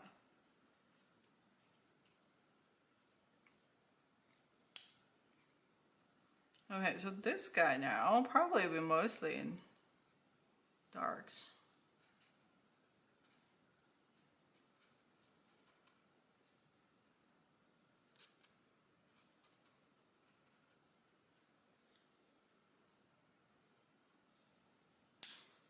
Okay, looking good, guys.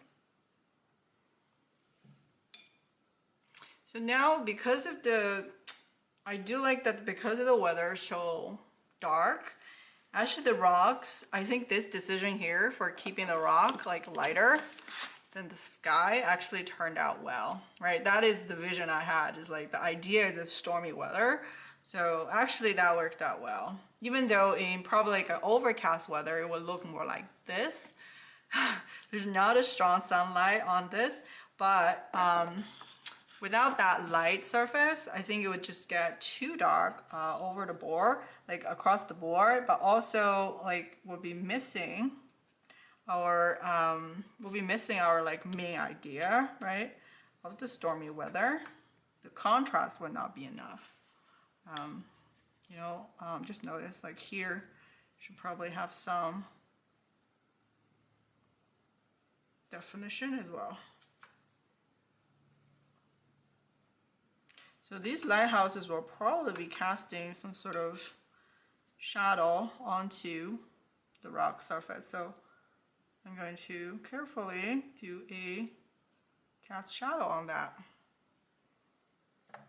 And then for the actual lighthouse, so just using a lavender.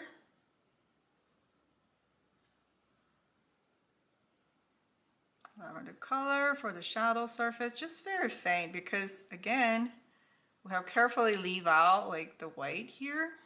I just don't want anything to impede. So then here, the red roof on that can be just captured with a very brief brush stroke, like such. And And I think we are done. Yay, I think we're done. Of course, these are more sketchy kind of paintings. If I had time, of course, like I'll be doing a bigger showpiece. That usually would take me like 2 hours for each piece. But here I'm mostly trying to kind of really debug like the old paintings from a lens of design and composition perspective. So I think from that matter, we have accomplished, you know, these goals with the degree of detail we have here. Of course, sometimes with waves, yeah, I do feel like sometimes it's like kind of losing definition no matter how hard you try. So in my book, it's totally okay to use some white gouache to kind of correct the shape a little bit, and maybe to add a little bit of kind of foams or some stuff like that. You can add like whites, yeah, which is totally fine.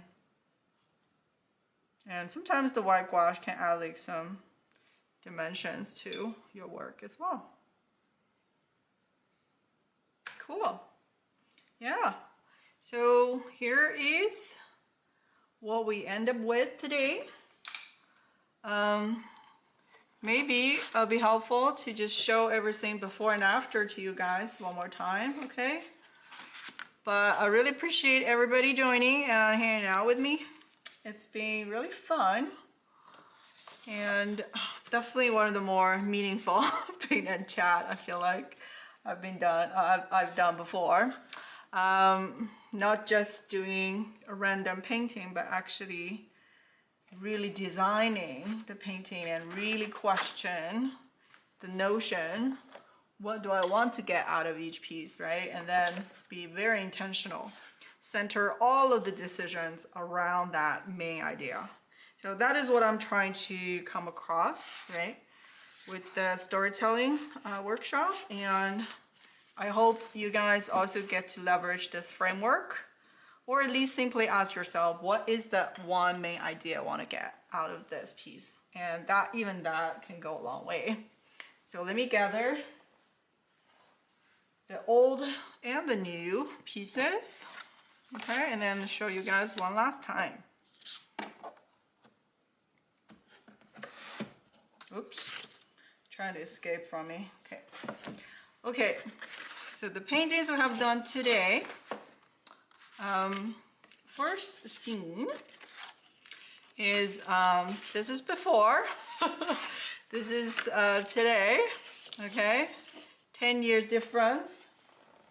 But really, the biggest difference is the awareness of interesting shapes, right? Exaggerating the shadow, and to pop the bright lit sun of these buildings. And we achieve that by being very intentional about the way we design this main shadow shape and where we place the darker tones here and there to kind of create specific areas for the eyes to focus on, not treating every surface the same. So just very carefully adding these like intentional dark tones where it really guides the viewer's attention, right? So you'll be noticing these high contrast areas, but not like overworked and everything got kind of depicted all at once, okay? So that's our first piece today. Second piece, winter morning at this cabin, where this is before and this is after, okay? So the learning here, right, again, is like, don't settle for like the very frontal, very centered subject, even if that is your main subject, right? Don't try to put it so big in a scene, because when you make it too big, you can't see it really. Only when you have strong lines, movement leading up to it, give it a bit of more like delayed satisfaction, right? Give it a bit more space, then it really pops as a focal object, right? And, you know, in terms of using the color, right? sure, like, you know, it's a snowy day, so they make sure the snow is left out. But also on the gray day, you don't have to use that lamp black color, the neutral gray for the gray weather. Still try to find dimension, like the yellows, the blues, and the red, a little bit brown color as well in your dimension, so that your shadow color will be more interesting and dynamic. And the colors are actually all commingling versus just like feeling flat because you only really have one color really. So that is the second piece.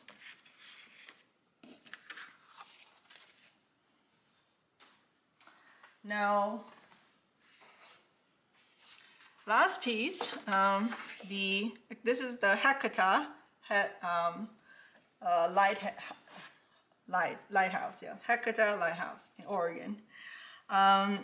This is the before, and this is the after, right?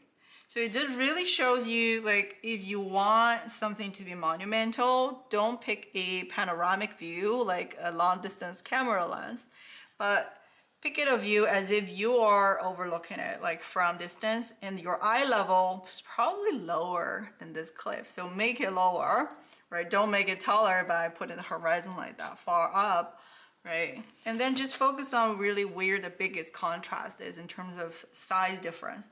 It's this big boulder in contrast with the light, tiny little building, right? And the big wave in contrast with the horizon and everything else.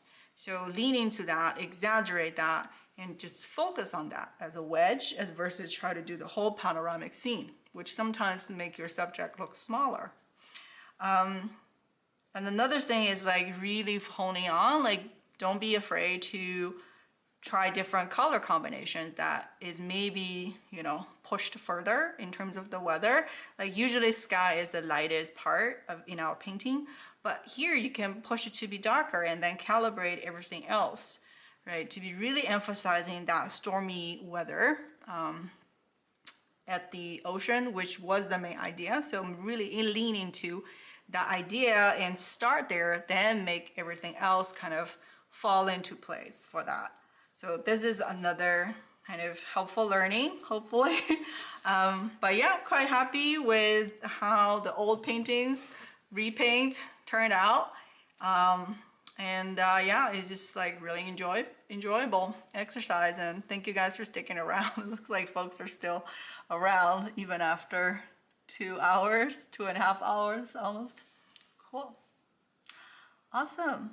Well, thank you, Glenda, for sticking around. That's really encouraging. Yes, I'm hoping that this is eye-opening because, you know, it's really powerful to be, you know, focusing on your composition and design first and foremost, and make your painting execution fall under that overarching plan, right? Not the other way around. Cool. So yeah, just switching back to the main camera. This is almost time to say goodbye, but I really appreciate everybody tuning in. And yeah, looks like folks had fun.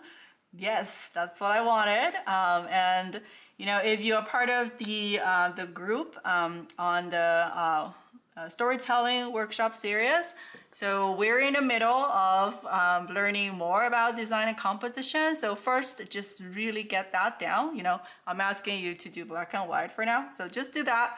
And in the upcoming classes, we will then hone in more about things like, you know, the abstractions, like on the rocks, like how to do abstracts, for example, and how to intentionally use, you know, these bold brush strokes while maintaining the values and the shapes you have created. And then in our August class, we will be tackling colors more in depth. So don't worry, like you guys take your time one step at a time and really kind of process for yourself, because I do think that that's a worthwhile exercise. All right, everybody, so it's time to say bye. I sure hope to see you all very soon in our next YouTube video or in our workshop series on Patreon. Okay, folks, hope you have a lovely rest of your evening or day. All right, I will see you guys soon.